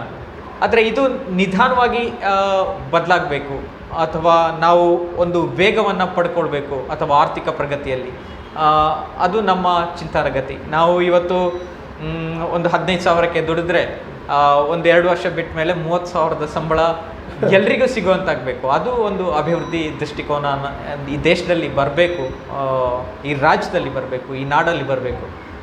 ಅಂದರೆ ಅದು ಒಂದು ಆಸೆ, ಅದು ಒಂದು ಪ್ರಗತಿಯ ಒಂದು ಹೇಳುತ್ತೆ, ಒಂದು ಗ್ರಾಫ್, ಒಂದು ನಕ್ಷೆ. ಆ ನಕ್ಷೆ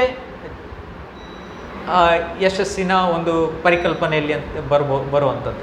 ಅಂಥ ಬದಲಾವಣೆ ಸಾಧ್ಯ ಆಗಬೇಕು ಅಂತ. ಹಾಗಾಗಿ ಬದಲಾವಣೆ ಸಾಧ್ಯ ಆಗಬೇಕಿದ್ರೆ ಆ ಬದಲಾವಣೆಯ ಬಗ್ಗೆ ಚಿಂತಿಸುವ ಜನನಾಯಕ ಬರಬೇಕು.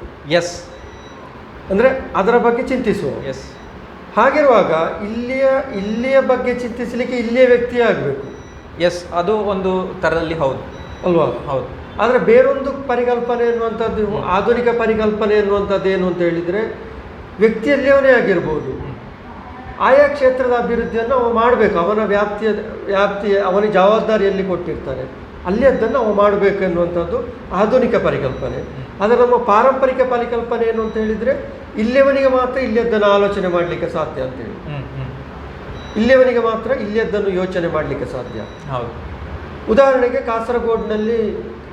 ಕಾಸರಗೋಡಿನ ಸರ್ಕಾರಿ ಕಾರ್ಯಾಲಯಗಳಲ್ಲಿ ಇಷ್ಟೂ ವರ್ಷಗಳ ಕಾಲ ಮೇಲಾಧಿಕಾರಿಗಳಾಗಿ, ಇದು ಕಲೆಕ್ಟರ್ ಇರ್ಬೋದು, ತಹಶೀಲ್ದಾರ್ಗಳಿರ್ಬೋದು, ಅಥವಾ ಕಚೇರಿಯ ವಿವಿಧ ಅಧಿಕಾರಿಗಳಿರ್ಬೋದು, ಬೇರೆ ಬೇರೆ ಕೃಷಿ ಅಧಿಕಾರಿಗಳಿರ್ಬೋದು, ಇಷ್ಟೂ ವರ್ಷಗಳಲ್ಲಿ ಬಂದಿರುವಂಥದ್ದು ಯಾರು ಅಂತೇಳಿ ಕಾಸರಗೋಡಿನವ್ರು ಯಾರಿಲ್ಲ. ಎಲ್ಲ ಬಂದಿರುವಂಥದ್ದು ಕೇರಳದ ಆ ಕಡೆಯವರು, ಹೆಚ್ಚಿನವರು. ಅವರಿಗೆ ಇಲ್ಲಿಯ ಅಭಿವೃದ್ಧಿಯ ಬಗ್ಗೆ ಯೋಚನೆ ಮಾಡಿ ಏನು ಆಗಬೇಕು ಅಂತಿಲ್ಲ. ಸರ್ಕಾರ ಏನು ಕೇಳ್ತದೆ ವರದಿ, ಆ ವರದಿಗೆ ಬೇಕಾದ್ದನ್ನು ಮಾಡ್ತಾರೆ, ಅಥವಾ ಮಾಡಿದಂತೆ ಅಲ್ಲಿ ಬರೀತಾರೆ, ಅದನ್ನು ಆಚೆ ರಿಪೋರ್ಟ್ ಕಳಿಸ್ತಾರೆ. ಆಗ ಕಾಸರಗೋಡು ಅಭಿವೃದ್ಧಿಯಲ್ಲಿ ಮುಂದೆ ಅಂತೇಳಿ ತಿರುವನಂತಪುರದವರು ಗ್ರಹಿಸ್ತಾರೆ, ತಿರುವನಂತಪುರದಲ್ಲಿ ಹಾಗೆ ಗ್ರಹಿಸ್ತಾರೆ. ಆದರೆ ಇಲ್ಲಿ ಅಭಿವೃದ್ಧಿ ಆಗಿರುವುದಿಲ್ಲ. ಆದ ಕಾರಣ ಇಲ್ಲಿ ಅಭಿವೃದ್ಧಿ ಆಗಬೇಕಿದ್ರೆ ಇಲ್ಲಿಯವರೇ ಆಗಬೇಕು ಅಂತೇಳಿ ಹೇಳುವಂಥ ಒಂದು ಚಿಂತನೆ, ಅದು ಸರಿಯಾದ ಚಿಂತನೆ, ಪರಂಪರೆಯಿಂದ ಬಂದಂಥ ಚಿಂತನೆ, ಅದು ಸರಿಯಾದ ಚಿಂತನೆ ಅನ್ನುವ ದೃಷ್ಟಿಯಲ್ಲಿ ಇದನ್ನು ನೀವು ಒಪ್ಪಿಕೊಳ್ತೀರಾ? ಇದು ವ್ಯಕ್ತಿಯ ಮೇಲೆ ವ್ಯಕ್ತಿಗತವಾಗಿ ಅವಲಂಬಿತವಾಗಿರ್ತದೆ. ಇವತ್ತು ವಿಶ್ವಮಾನವ ಸಂದೇಶವನ್ನು ಕುವೆಂಪು ಅವರು ಸುಮಾರು ವರ್ಷಗಳ ಕೊಟ್ಟರು. ನಾವು ಆಧುನಿಕ ಯುಗದಲ್ಲಿ ನಮ್ಮ ಪ್ರತಿಯೊಬ್ಬನ ಕೈಯಲ್ಲಿ ಮೊಬೈಲ್ ಇದೆ, ಇನ್ಫಾರ್ಮೇಷನ್ ಸುಮಾರು ದಿಕ್ಕಿಂದ ಬರ್ತದೆ. ಸೊ ಪ್ರತಿಯೊಬ್ಬ ಸಹ ಯೋಚನೆ ಮಾಡ್ತಾನೆ, ಏನಾಗಿದೆ ಏನಾಗಿಲ್ಲ ಅನ್ನೋದನ್ನು ಪ್ರತಿಯೊಬ್ಬ ಸಹ ಯುವ ಸಮೂಹ ಯೋಚನೆ ಮಾಡ್ತದೆ. ಇಂತಹ ಸಂದರ್ಭದಲ್ಲಿ ನಾವು ಯಾರಿಗೆ ಮಣೆ ಹಾಕಬೇಕು, ಯಾರಿಗೆ ಮಣೆ ಹಾಕಬಾರ್ದು ಅನ್ನೋ ವಿಷಯವನ್ನು ಸಹ ಮತದಾರರೇ ಡಿಸೈಡ್ ಮಾಡ್ತಾರೆ. ಇಲ್ಲಿ ನೀವು ಹೇಳಿದಾಗೆ ಹೊರಗಿದ್ದವನಿಗೆ ಇಲ್ಲಿಯ ವಿಚಾರಗಳ ಬಗ್ಗೆ ಗೊತ್ತಿರೋದಿಲ್ಲ, ಸ್ಥಳೀಯ ವಿಚಾರಗಳ ಬಗ್ಗೆ ಗೊತ್ತಿರೋದಿಲ್ಲ. ಇಲ್ಲಿಯ ವ್ಯಕ್ತಿಗೆ ಇಲ್ಲಿಯ ವಿಚಾರಗಳ ಬಗ್ಗೆ ಹೆಚ್ಚು ಅರಿವಿರ್ತದೆ, ಜ್ಞಾನ ಇರ್ತದೆ, ಏನಾಗಬೇಕು ಅನ್ನೋ ತಿಳುವಳಿಕೆ ಅವರಿಗೆ ಇರ್ತದೆ ಅನ್ನೋದು. ಸುಮಾರು ವರ್ಷಗಳಿಂದ ತಗೊಳ್ಳೋದಾದರೆ, ಎಸ್ಪೆಷಲಿ ಈ ಕಾಸರಗೋಡು ಮತ್ತು ಮಂಜೇಶ್ವರ ಕ್ಷೇತ್ರದಲ್ಲಿ ಹೊರಗಿಂದ ಬರುವಂತಹ ಬಾನಾಡಿ ಹಕ್ಕಿಗಳಿಗೆ ನಾವು ಅವಕಾಶಗಳನ್ನು, ಸೀಟನ್ನು, ಅಭ್ಯರ್ಥಿಗಳನ್ನಾಗಿ ಎಲ್ಲ ಮಾಡಿದ್ದೇವೆ. ಇದರಿಂದ ನಾವು ಅನುಭವಿಸಿಯೂ ಸಹ ಆಗಿದೆ. ಈಗ ಪ್ರಸ್ತುತ ಕಾಲಘಟ್ಟದಲ್ಲಿ ನಿಮ್ಮ ಉತ್ತರ ಏನು ಅಂತ ಕೇಳ್ಬೋದು. ಯಾರಿಗೆ ಮಣೆ ಹಾಕ್ತೀರಿ ಅಥವಾ ಯಾರಿಗೆ ನೀವು ಸಪೋರ್ಟ್ ಮಾಡ್ತೀವಿ, ಅದನ್ನು ಜನರಿಗೆ ಬಿಟ್ಟ ವಿಚಾರ. ಅವರು ಯಾರನ್ನು ಆರಿಸ್ತಾರೆ, ಅವರ ನಂಬಿಕೆ ಯಾರ ಮೇಲೆ ಇದೆ, ಅವರಿಗೆ ಮತ ಅವರು ಹಾಕ್ಬೋದು. ಸಮರ್ಥ ಇವನು ಬಂದರೆ ನನ್ನ ನಾಡು, ನನ್ನ ಕ್ಷೇತ್ರ, ನನ್ನ ಜನರು ಬದಲಾಗ್ತಾರೆ, ಅಥವಾ ನನ್ನ ನಾಡು ಬದಲಾಗ್ತದೆ, ನನ್ನ ಗ್ರಾಮ ಬದಲಾಗ್ತದೆ ಅನ್ನೋ ವಿಶ್ವಾಸ ಯಾರ ಮೇಲೆ ಇದೆ, ಯಾವ ಅಭ್ಯರ್ಥಿ ಮೇಲೆ ಇದೆ, ಅವರಿಗೆ ಮತ ಹಾಕೋದು. ಅದು ನಾಗರಿಕರಿಗೆ ಅಥವಾ ಅವರವರ ವಿವೇಚನೆಗೆ ಬಿಟ್ಟ ವಿಚಾರ. ಮತ್ತು ಇನ್ನೊಂದು, ಆವಾಗಲೇ ಹೇಳಿದೆ ನಾನು, ಏನಂದರೆ ಹೋಲಿಕೆಗಳ ಮುಖಾಂತರ ನಾವು ಹೇಳೋದಾದರೆ, ನಮ್ಮ ಕ್ಷೇತ್ರ ಎಸ್ಪೆಷಲಿ ಮಂಜೇಶ್ವರ ಬಹಳ ಹಿಂದುಳಿದಿದೆ. ಈ ಬಾರಿ ಒಂದು ರಾಜಕೀಯ ಬದಲಾವಣೆ ಅದು ಪ್ರತಿ ಬಾರಿ ಚುನಾವಣೆಯಲ್ಲಿ ಅದೇ ಅಲ್ಲ ಹೇಳ್ತಾ ಇರುವಂತ. ಇವಾಗ ನೋಡಿ, ಕಳೆದ ಬಾರಿ ಚುನಾವಣೆಯಲ್ಲಿ ಸುರೇಂದ್ರನ್ ಕೇವಲ 89 ಮತಗಳಿಂದ ಸೋತರು. ಅವರು ಶಾಸಕರಾಗಿ ಬಂದಿದ್ದಿದ್ರೆ ಈಗ 5 ವರ್ಷ ಪೂರ್ತಿ ಆಗ್ತಿತ್ತು.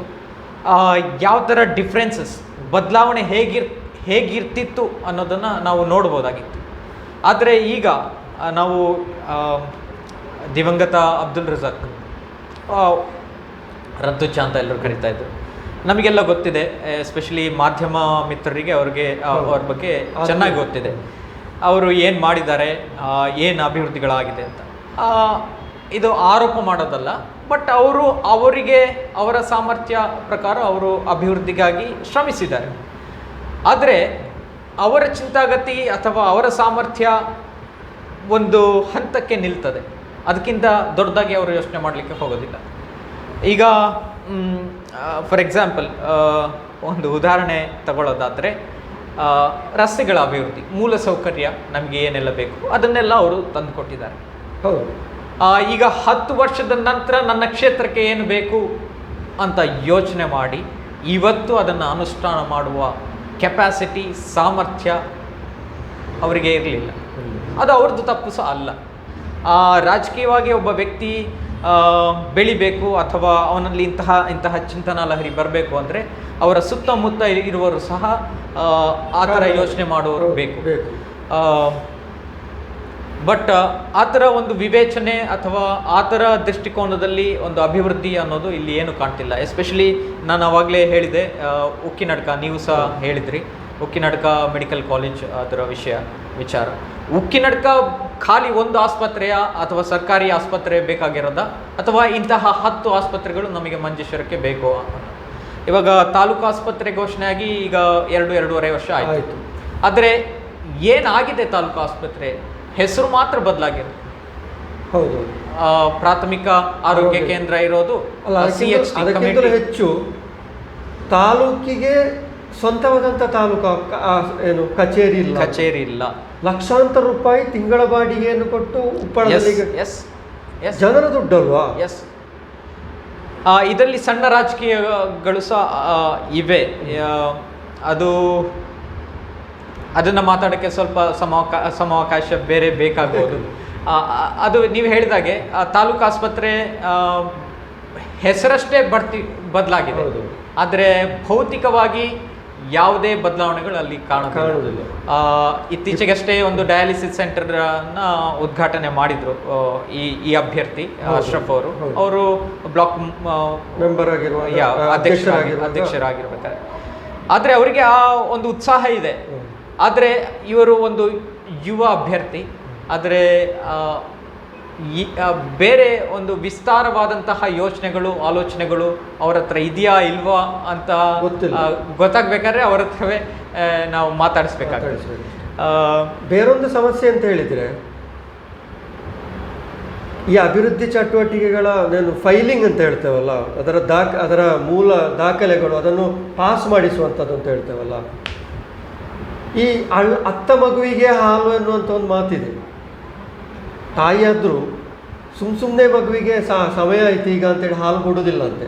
ಆ ಮಗು ಹತ್ರ ಮಾತ್ರ ಹಾಲು ಕೊಡುವುದು ಅಂತೇಳಿ. ಕಾಸರಗೋಡಿಗೆ ಸಂಬಂಧಿಸಿ ಅದು 100ಕ್ಕೆ 100 ಸತ್ಯ. ನಾನು ಕಣ್ಣಾರೆ ನೋಡಿದ ವಿಚಾರ ಏನು ಅಂತ ಹೇಳಿದರೆ, ನಾವು ತಿರುವನಂತಪುರದ ಸೆಕ್ರೆಟರಿಯೇಟ್ನ ಒಳಗಡೆ ಹೋಗಿ ಆಯಾಯ ವಿಭಾಗದ ಕಚೇರಿ ಏನು ಅದನ್ನು ವಿಭಾಗ ಅಂತೇಳಿ ಬೇರೆ ಬೇರೆ ಸೆಕ್ಷನ್ ಇದೆ ಅಲ್ಲ, ಆ ಸೆಕ್ಷನ್ಗಳಿಗೆ ಹೋಗಿ ನಾವು ಫೈಲ್ಗಳನ್ನು ಮೂವ್ ಮಾಡಿದರೆ ಮಾತ್ರ ಅಲ್ಲಿ ಕೆಲಸ ನಡೀತದೆ ಹೊರತು ಇಲ್ಲಿಂದ ಬರೆದು ಹಾಕಿದರೆ, ಇಲ್ಲಿ ಮೀಟಿಂಗ್ ಮಾಡಿ ಒಂದು ಲೆಟ್ರನ್ನು ಪೋಸ್ಟ್ ಮಾಡಿದರೆ, ಇಮೇಲ್ ಮಾಡಿದರೆ, ಅಂಥದ್ದು ಯಾವುದು ಮಾಡಿದರೂ ಅದು ನಡೆಯುವುದಿಲ್ಲ. ಕಾಸರಗೋಡಿಗೆ ಬೇರೆ ಜಿಲ್ಲೆ ನನಗೆ ಗೊತ್ತಿಲ್ಲ ಬೇರೆಯವರದ್ದು ಆಗ್ತದೆ ಅಂತೇಳಿ. ಕಾಸರಗೋಡಿಗೆ ಸಂಬಂಧಿಸಿ 100ಕ್ಕೆ 100 ಸತ್ಯವಾದ ವಿಚಾರ. ನಾವು ಅಲ್ಲಿಗೆ ಹೋದರೆ ಅದಾಗ್ತದೆ. ಕರೆಕ್ಟ್. ಉದಾಹರಣೆಗೆ ನಾನು ಅದನ್ನು ಉದಾಹರಿಸಿ ತೋರಿಸಬೇಕು ನಿಮಗೆ. ಇಲ್ಲಿ ಕಾಸರಗೋಡಿ ಗಿಡ್ಡತಳಿ ಅಭಿವೃದ್ಧಿ ಒಂದು ಹಸುವಿಗೆ ಸಂಬಂಧಿಸಿ ಕಾಸರಗೋಡು ಗಿಡ್ಡತಳಿ ಅಭಿವೃದ್ಧಿ ಕೇಂದ್ರವನ್ನು ಆರಂಭಿಸಬೇಕು ಅನ್ನುವಂಥ ಪರಿಕಲ್ಪನೆಯಿಂದ ಒಬ್ಬ ವ್ಯಕ್ತಿ, ನಾನು ಅವರ ಹೆಸರನ್ನು ಹೇಳಲಿಕ್ಕೆ ಇಷ್ಟಪಡೋದಿಲ್ಲ, ಯಾಕೆಂದರೆ ಅದು ಈ ಸಾಮಾಜಿಕ ಮಾಧ್ಯಮದಲ್ಲಿ ಅದಷ್ಟು ಒಳ್ಳೆಯದಾಗೋದಿಲ್ಲ. ಓರ್ವ ವ್ಯಕ್ತಿ ಅದಕ್ಕೆ ಅಹರ್ನಿಶಿ ದುಡಿದು ತಿರುವನಂತಪುರದಲ್ಲಿ 1-2 ತಿಂಗಳು ಅಲ್ಲಿ ಅವರು ಕೂತು ಅದರ ಯೋಜನೆಗಳನ್ನು ಸಲ್ಲಿಸಿ ಅದನ್ನು ಪಾಸ್ ಮಾಡಿ ತಂದು ಅದಕ್ಕೆ ಬೇಕಾದಂಥ ವ್ಯವಸ್ಥೆಗಳನ್ನೆಲ್ಲ ಮಾಡಿ ಇವತ್ತದು ಬೇಳದಲ್ಲಿ ಕಾರ್ಯನಿರ್ವಹಿಸ್ತಾ ಉಂಟು. ಅದೇ ವ್ಯಕ್ತಿ ಮತ್ತೊಂದು ಕಡೆ ಫೈರ್ ಸ್ಟೇಷನ್ ಅಂದರೆ ಅಗ್ನಿಶಾಮಕ ದಳ ಬೇಕು, ಕಾಸರಗೋಡು ಮತ್ತು ಮಂಗಲ್ಪಾಡಿಯಲ್ಲಿ ಇರುವುದು, ನಮ್ಮ ಬದಿಯಡ್ಕ ಪೆರ್ಲ ಕಡೆ, ಹೆಣ್ಮಗಾಜಿ ಪಂಚಾಯತ್ ಕಡೆ, ಮುಳ್ಳೇರಿಯ ಕಡೆಗಳಿಗೆಲ್ಲ ತುಂಬ ವ್ಯಾಪ್ತಿ ದೂರ ಆಗ್ತದೆ ಎನ್ನುವ ದೃಷ್ಟಿಯಿಂದ ಆಗಬೇಕು ಅಂತೇಳಿ ಭಾರಿ ಪ್ರಯತ್ನ ಮಾಡಿ ಪಾಸ್ ಆಗಿದೆ ಈಗ. ಆಮೇಲೆ ಅದು ಒಂದಷ್ಟು ಬೇರೆ ಬೇರೆ ಕಾರಣದಿಂದಾಗಿ ಈಗ ಅದು ಒಂದು ಪಾಸಾಗಿ ನಿಂತಿದೆ. ಅದು ಕೂಡ ನೀರ್ಚಲಲ್ಲಿ ಈಗ ಶೀಘ್ರ ಆಗ್ತದೆ. ಅದೇ ರೀತಿ ಅಲ್ಲಿ ಒಂದು ಜಲಾನಯನ ಪದ್ಧತಿ, ದೊಡ್ಡ ಬೃಹತ್ತಾದಂಥ ಒಂದು ನೀರಿಂಗಿಸುವ ಪದ್ಧತಿ ಕೂಡ ನೀರ್ಚಲಲ್ಲಿ ಉದ್ಘಾಟನೆಗೆ ಸಜ್ಜಾಗಿದೆ. ಇದರಲ್ಲಿ ಏನು ಅಂತ ಹೇಳಿದರೆ ತಿರುವನಂತಪುರಕ್ಕೆ ಹೋಗಿ ನೇರವಾಗಿ ಒಬ್ಬ ವ್ಯಕ್ತಿ ಬಂದು ನಿಂತು ಮಾಡಿದಂಥ ಕೆಲಸಗಳು, ಒಬ್ಬನೇ ವ್ಯಕ್ತಿ ನಿಂತು ಮಾಡಿದಂಥ ಕೆಲಸಗಳು, ಅಂಥ ವ್ಯಕ್ತಿಗಳು ನಮ್ಮಲ್ಲಿ ರೂಪುಗೊಳ್ತಾ ಇಲ್ಲ ಅಂತೇಳಿ. ಅಂಥ ವ್ಯಕ್ತಿ ಅಥವಾ ಅಂಥ ಒಬ್ಬ ಲೀಡರ್, ಅಂಥ ಒಬ್ಬ ಮಾಸ್ ಲೀಡರ್ ಅಂತ ಹೇಳ್ತೇವೆ, ಏನು ಎಲ್ಲರಿಗೂ ಬೇಕಾಗುವಂಥ ವ್ಯಕ್ತಿ, ಮಾಸ್ ಲೀಡರ್ ನಮ್ಮಲ್ಲಿ ರೂಪುಗೊಳ್ತಾ ಇದೆ. ಇಲ್ಲದ್ರೆ ಕೆಲಸ ಆಗೋದಿಲ್ಲ. ಹೌದು, ಯಾಕಂದರೆ ಸ್ಥಳೀಯ ಜನರ ಮನಸ್ಸಲ್ಲಿರುವಂತಹ ಬೇಕು ಬೇಡಗಳನ್ನು ಅರ್ಥೈಸುವ ಒಂದು ನಾಯಕರು ನಮಗೆ ಬೇಕು. ಇದು ಈ ಪ್ರದೇಶಕ್ಕೆ ಅಂತಲ್ಲ, ಎಲ್ಲ ಪ್ರದೇಶಗಳಲ್ಲಿ ಗ್ರಹಿಸಿದ್ರೆ ಸಾಲದು ಸರ್. ನೀವು ಅದನ್ನು ಟ್ರಿವಾಂಡ್ರಮ್ಮಿನ ತಿರುವನಂತಪುರದ ಹೊರಗೆ ಹೋಗಿ ಅದನ್ನು ಅವನು ಬುದ್ಧಿವಂತಿಕೆಯಿಂದ, ಯಾಕಂದ್ರೆ ನಿಮ್ಮನ್ನು ದೂಡ್ತಾರೆ, ಬಾಗಿಲಲ್ಲಿ ಒಳಗೆ ಹೋಗ್ಲಿಕ್ಕೆ ಬಿಡುವುದಿಲ್ಲ, ನಿಮ್ಮನ್ನು ಆಚೆ ದೂಡ್ತಾರೆ. ಆ ದೂಡಿದ್ರು ಅವರಿಂದ ಡಬಲ್ ಶಕ್ತಿಯಲ್ಲಿ ಒಳಗೆ ನುಗ್ಗಿ ನಮ್ಮ ಫೈಲನ್ನು ಏನು ಅಲ್ಲಿ ಅವರ ಕೈಗೆ ತಲುಪಿಸುವಂತಹ ಸಾಮರ್ಥ್ಯ ಇರುವ ವ್ಯಕ್ತಿ ಹೌದು ಸಾಮರ್ಥ್ಯ ಇರುವ ವ್ಯಕ್ತಿ ಹೌದು. ಅಂಥದ್ದಿದ್ರೆ ಮಾತ್ರ ಯಶಸ್ವಿ ಸಾಧಿಸ್ಬೋದು ಅನ್ನೋದು ನಾನು ಕಣ್ಣಾರೆ ನೋಡಿದ ವಿಷಯ. ಆದ ಕಾರಣ ಅಭಿವೃದ್ಧಿ ಅನ್ನುವಂಥದ್ದು ಅಷ್ಟು ಸುಲಭದಲ್ಲಿ ಓಟಿಗೆ ನಿಂತಾಗೆ ಮತಕ್ಕಾಗಿ ಏನು ಜನರನ್ನು ಸತಾಯಿಸಿದಾಗೆ ಹಾಗೆ ಹೇಳ್ಬೋದು ನಾವು. ಜನರನ್ನು ಸತಾಯಿಸಿದಷ್ಟು ಸುಲಭ ಅಲ್ಲ. ಅದಕ್ಕೆ ಬಹಳ ವಿಸ್ತಾರವಾದಂಥ 8 ಎದೆ ಬೇಕು, ಅದಕ್ಕೆ 8 ಎದೆ ಬೇಕು ಅಂತ. ಆ ನಿಟ್ಟಿನಲ್ಲಿ ಈಗ ಮತ್ತೆ ನಾಡಿದ್ದು 6ನೇ ತಾರೀಕಿಗೆ ಚುನಾವಣೆ ನಡೀಲಿಕ್ಕಿದೆ ವಿಧಾನಸಭಾ ಕ್ಷೇತ್ರ. ಕೊನೆಯದಾಗಿ ಜನತೆಗೆ ಏನು ಹೇಳಲಿಕ್ಕೆ ಬಯಸ್ತೀವಿ? ಜನತೆಗೆ ಹೇಳೋದು, ಮತದಾರರಿಗೆ ಹೇಳಲಿಕ್ಕೆ ನಾನು ಅಭ್ಯರ್ಥಿ ಏನಲ್ಲ ಅಲ್ಲ, ಚಿಂತನೆಗಳನ್ನು ಕೊಡ್ಬೋದು. ಚಿಂತನೆಗಳು ಏನಂದರೆ, ನಮ್ಮ ಕ್ಷೇತ್ರ ಬದಲಾಗಬೇಕು, ನಮ್ಮ ಜಿಲ್ಲೆ ಬದಲಾಗಬೇಕು. ಎಸ್ಪೆಷಲಿ ಕಾಸರಗೋಡು ಏನಂದರೆ ಬ್ಯೂರೋಕ್ರಾಟ್ಗಳ ಒಂದು ಏನಂತಾರೆ ಪನಿಷ್ಮೆಂಟ್ ಕೇಂದ್ರ. IPS ಆಫೀಸರ್ ಆಗಿರ್ಬೋದು, IFS ಆಫೀಸರ್ಗಳಾಗಿರ್ಬೋದು, ನಮಗೆ ಆಡಳಿತಕ್ಕೆ ಇವರು ಬೇಡ ಅನ್ನೋರನ್ನ ತಂದು ಕಾಸರಗೋಡಲ್ಲಿ ಅಂಥವರ ಕ್ಷೇತ್ರ. ಅವರು ಸಹ ನಮ್ಮ ಪರವಾಗಿ ನಾಡಿನ ಅಭಿವೃದ್ಧಿಗೆ ದುಡಿತಾರೆ ಅಥವಾ ಕೆಲಸ ಮಾಡ್ತಾರೆ ಅಂತ ಹೇಳಲಿಕ್ಕೆ ಸಾಧ್ಯ ಇಲ್ಲ. ಪನಿಷ್ಮೆಂಟ್ ಸೆಂಟರ್ ಅಂತ ಹೇಳ್ತಾರೆ ಕಾಸರಗೋಡು. ಹೌದು. ಸೊ ಇಲ್ಲಿಗೆ ಬರುವಂತಹ ನಮ್ಮ ಬ್ಯೂರೋಕ್ರಾಟ್ಸ್ ಅವರು ಯಾರೇ ಆಗಬೇಕು, ಅಟೆಂಡರ್ ಆಗಿರ್ಬೋದು, ಕ್ಲರ್ಕ್ ಆಗಿರ್ಬೋದು, ಆಫೀಸರ್ ಆಗಿರ್ಬೋದು, ಯಾರೇ ಆಗಿರ್ಬೋದು, ಪೊಲೀಸರು ಕೂಡ ಬರ್ತಾರೆ. ಕರೆಕ್ಟ್ ಪೊಲೀಸರು ಸಹ ಬರ್ತಾರೆ. ಫೈರ್ ಫೋರ್ಸಲ್ಲಿ ಇರುವಂತಹ ಸಿಬ್ಬಂದಿಗಳು ಸಹ ಎಲ್ಲಿಂದಲೋ ಬಂದು ಇಲ್ಲಿ ದುಡಿತಾರೆ. ಅವರು ಹೇಳೋದುಂಟು ನಮ್ಮ ಹತ್ರ, ಇನ್ನು 5 ವರ್ಷ ನಾನು ಇಲ್ಲೇ ಕೊಳಿಬೇಕು, ಇಲ್ಲೇ ಸಾಯ್ಬೇಕು ನಾನು, ಯಾಕಂದರೆ ನನಗೆ 5 ವರ್ಷ ಆದಮೇಲೆ ನನಗೆ ಟ್ರಾನ್ಸ್ಫರ್ ನಾನು ತಗೋಬೋದು, ಅಲ್ಲಿ ತನಕ ನನಗೆ ಸಾಧ್ಯ ಇಲ್ಲ. ಅದು ಸಹ ನನ್ನ ಅಲ್ಲ. ನೋಡಿ, ನೀವು ಇನ್ನೊಂದು ವಿಚಾರ ಮುಗಿಸುತ್ತೇನೆ ಅಂತ ಹೊರಟ್ರು ನಿಮ್ಮ ಮಾತಿನಿಂದಾಗಿ ಇನ್ನೊಂದು ಪ್ರಶ್ನೆ ಬರ್ತದೆ ನಿಮಗೆ. ಉದಾಹರಣೆಗೆ ಈಗ ನೀವು ಹೇಳಿದ ಈ ಮೆಡಿಕಲ್ ಕಾಲೇಜ್ ಇರ್ಬೋದು, ಮೆಡಿಕಲ್ ಕಾಲೇಜೇ ತಗೊಳ್ಳಿ. ಇಲ್ಲಿಗೆ ಉದ್ಘಾಟನೆ ಆಗಿ ಒಳ್ಳೆಯ ವೈದ್ಯರು ಸೂಪರ್ ಸ್ಪೆಷಾಲಿಟಿಯಾಗಿ ಇದು ಬದಲಾದರೆ ಉತ್ತಮ ವೈದ್ಯರುಗಳೆಲ್ಲ ಬರ್ತಾರೆ, ದೊಡ್ಡ ದೊಡ್ಡ ವೈದ್ಯರುಗಳು ಬರ್ತಾರೆ ಸರ್. ಅವರು ಬರುವಾಗ ಕುಟುಂಬವನ್ನು ಕರ್ಕೊಂಡು ಬರ್ತಾರೆ. ಅವರ ಮಕ್ಕಳನ್ನು ಯಾವ ಶಾಲೆಗೆ ಸೇರಿಸ್ತೀರಿ? ಇಲ್ಲಿ ಅವರ ಫ್ಯಾಮಿಲಿಯನ್ನು ವಾರಕ್ಕೊಮ್ಮೆ ಒಂದಷ್ಟು ಚೇಂಜಸ್ಸಿಗಾಗಿ ಹೊರಗೆ ಎಲ್ಲಿ ಕರ್ಕೊಂಡು ಹೋಗ್ತೀರಿ ನೀವು? ವ್ಯವಸ್ಥೆ ಇಲ್ಲ. ಹಾಗಿರುವಾಗ ಅವರು ಇಲ್ಲಿಗೆ ಬಂದಾರ, ಉಕ್ಕಿನಡಕಕ್ಕೆ ಬಂದಾರ? ಇದು ಒಳ್ಳೆ ಪ್ರಶ್ನೆ. ಈ ಥರ ಪ್ರಶ್ನೆಗಳೇ ನಮ್ಮನ್ನು ಕಾಡೋದು. ಇದಕ್ಕೆ ಉತ್ತರವಾಗಿ ನಾವು ಒಳ್ಳೆ ಜನನಾಯಕನನ್ನು ನಾವು ಆರಿಸಿ ಕಳಿಸ್ಬೇಕು. ಅದು ನಮ್ಮ ನಾಡಿನ ಸಭ್ಯ ಮತದಾರರ ಒಂದು ಜವಾಬ್ದಾರಿ. ಈಗಾಗಲೇ ನಾನು ಹೇಳ್ತಾ ಇದ್ದೆ, ಕಾಸರಗೋಡು ವರದಿ, ಎಸ್ಪೆಷಲಿ ಕಾಸರಗೋಡು ಅಂದರೆ ಅಭಿವೃದ್ಧಿ ವರದಿ 2012ರಲ್ಲಿ ಅನಿಸುತ್ತೆ ಆಯಿತು. ಇದು ಒಂದು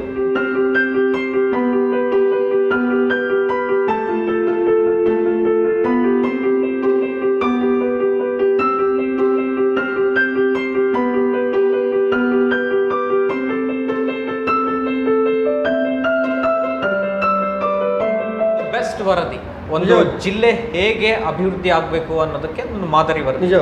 ಆದರೆ ಆ ವರದಿಯಲ್ಲಿ ಇರುವ ಅಂಶಗಳನ್ನು ನಮ್ಮ ಜನನಾಯಕರು, ನಮ್ಮ ಶಾಸಕರು ಅದನ್ನು ಪೂರೈಕೆಗಾಗಿ ಎಷ್ಟರ ಮಟ್ಟಿಗೆ ದುಡಿದಿದ್ದಾರೆ ಅನ್ನೋದು ದೊಡ್ಡ ಕ್ವಶನ್ ಮಾರ್ಕ್. ನನ್ನ ಮಂಜೇಶ್ವರದ ಅಭಿವೃದ್ಧಿ ಕಲ್ಪನೆ ಸಹ ಆ ಪುಸ್ತಕಗಳಲ್ಲಿ, ಆ ವರದಿಯಲ್ಲಿ ಇದೆ. ಆದರೆ ಏನಾಗಿದೆ ಇವತ್ತು? ನಾವು 1-2 ಯೋಜನೆಗಳನ್ನು ಹೇಳ್ತೇವೆ, ಮತ್ತು ಇದೇ ನನ್ನ ದೊಡ್ಡ ಯೋಜನೆ, ದ ಗ್ರೇಟ್ ಅನ್ನೋ ಹಾಗೆ ನಾವು ನಮ್ಮನ್ನೇ ಕೊಂಡಾಡ್ತೇವೆ. ಅದಲ್ಲ, ಇನ್ನೂ ಆಗಬೇಕಾದ್ದು ಸಾಕಷ್ಟಿದೆ. ನಾವು ಒಂದು 10-15 ವರ್ಷದ ಒಂದು ದೂರದೃಷ್ಟಿ ಇಟ್ಕೊಂಡು ನಾವು ಚಿಂತನೆ ಮಾಡಿ ಯೋಜನೆ ಮಾಡಿ ಅಂಥ ಯೋಜನೆಗಳನ್ನು ತರಲಿಕ್ಕೆ ಶ್ರಮ ಪಡಬೇಕು. ಅಂಥ ಶ್ರಮಕ್ಕೆ ನಾವು ಉತ್ತಮ ಜನನಾಯಕನನ್ನು ನಾವು ಆರಿಸಿ ಕಳಿಸಬೇಕು. ರಾಜಕೀಯವಾಗಿ ಸಹ ಒಂದು ಬದಲಾವಣೆ ಈ ನಾಡಲ್ಲಿ ಬರಬೇಕು ಅಂತ ನನ್ನ ಒಂದು ಅಭಿಪ್ರಾಯ. ಇದಕ್ಕೆ ಯುವ ಸಮುದಾಯ ಎಸ್ಪೆಷಲಿ ಧನಿ ಆಗಬೇಕು ಅಂತ ಕೇಳ್ಕೊಳ್ತೇನೆ. ಅದರ ಜೊತೆಗೆ ಎಲ್ಲರೂ ಕೂಡ ಮತದಾನದಲ್ಲಿ ಭಾಗವಹಿಸಬೇಕು ಎನ್ನುವಂಥದ್ದು ಅತ್ಯಂತ ಮುಖ್ಯವಾದ ವಿಷಯ. ಎಲ್ಲರೂ ಕೂಡ ಮತದಾನ ನಿಜ 90ರಿಂದ ಮೇಲೆ ಮತದಾನ ಆಗಬೇಕು. 90% ಹೆಚ್ಚು ಜನರು ಮತದಾನದಲ್ಲಿ ಭಾಗವಹಿಸಬೇಕು. ಈ ಸಲದ ಚುನಾವಣೆಯಲ್ಲಿ ಕಾಸರಗೋಡು ಮತ್ತು ಮಂಜೇಶ್ವರ 2 ವಿಧಾನಸಭಾ ಕ್ಷೇತ್ರದಲ್ಲಿ ಕೂಡ ಅತ್ಯಂತ ಉತ್ತಮ ಮತ ಚಲಾವಣೆ ಆಗಲಿ ಅಂತೇಳಿ ಹಾರೈಸಿಕೊಂಡು ನಮ್ಮ ಈ ಸಂವಾದಕ್ಕೆ ವಿರಾಮ ಹಾಡ್ತಾ ಇದ್ದೇವೆ. ಎಲ್ಲರಿಗೂ ಕೂಡ ವಂದನೆಗಳು. ನಿಮಗೂ ವಂದನೆ. ಅವಕಾಶಕ್ಕೆ ಧನ್ಯವಾದ. ವಂದನೆಗಳು.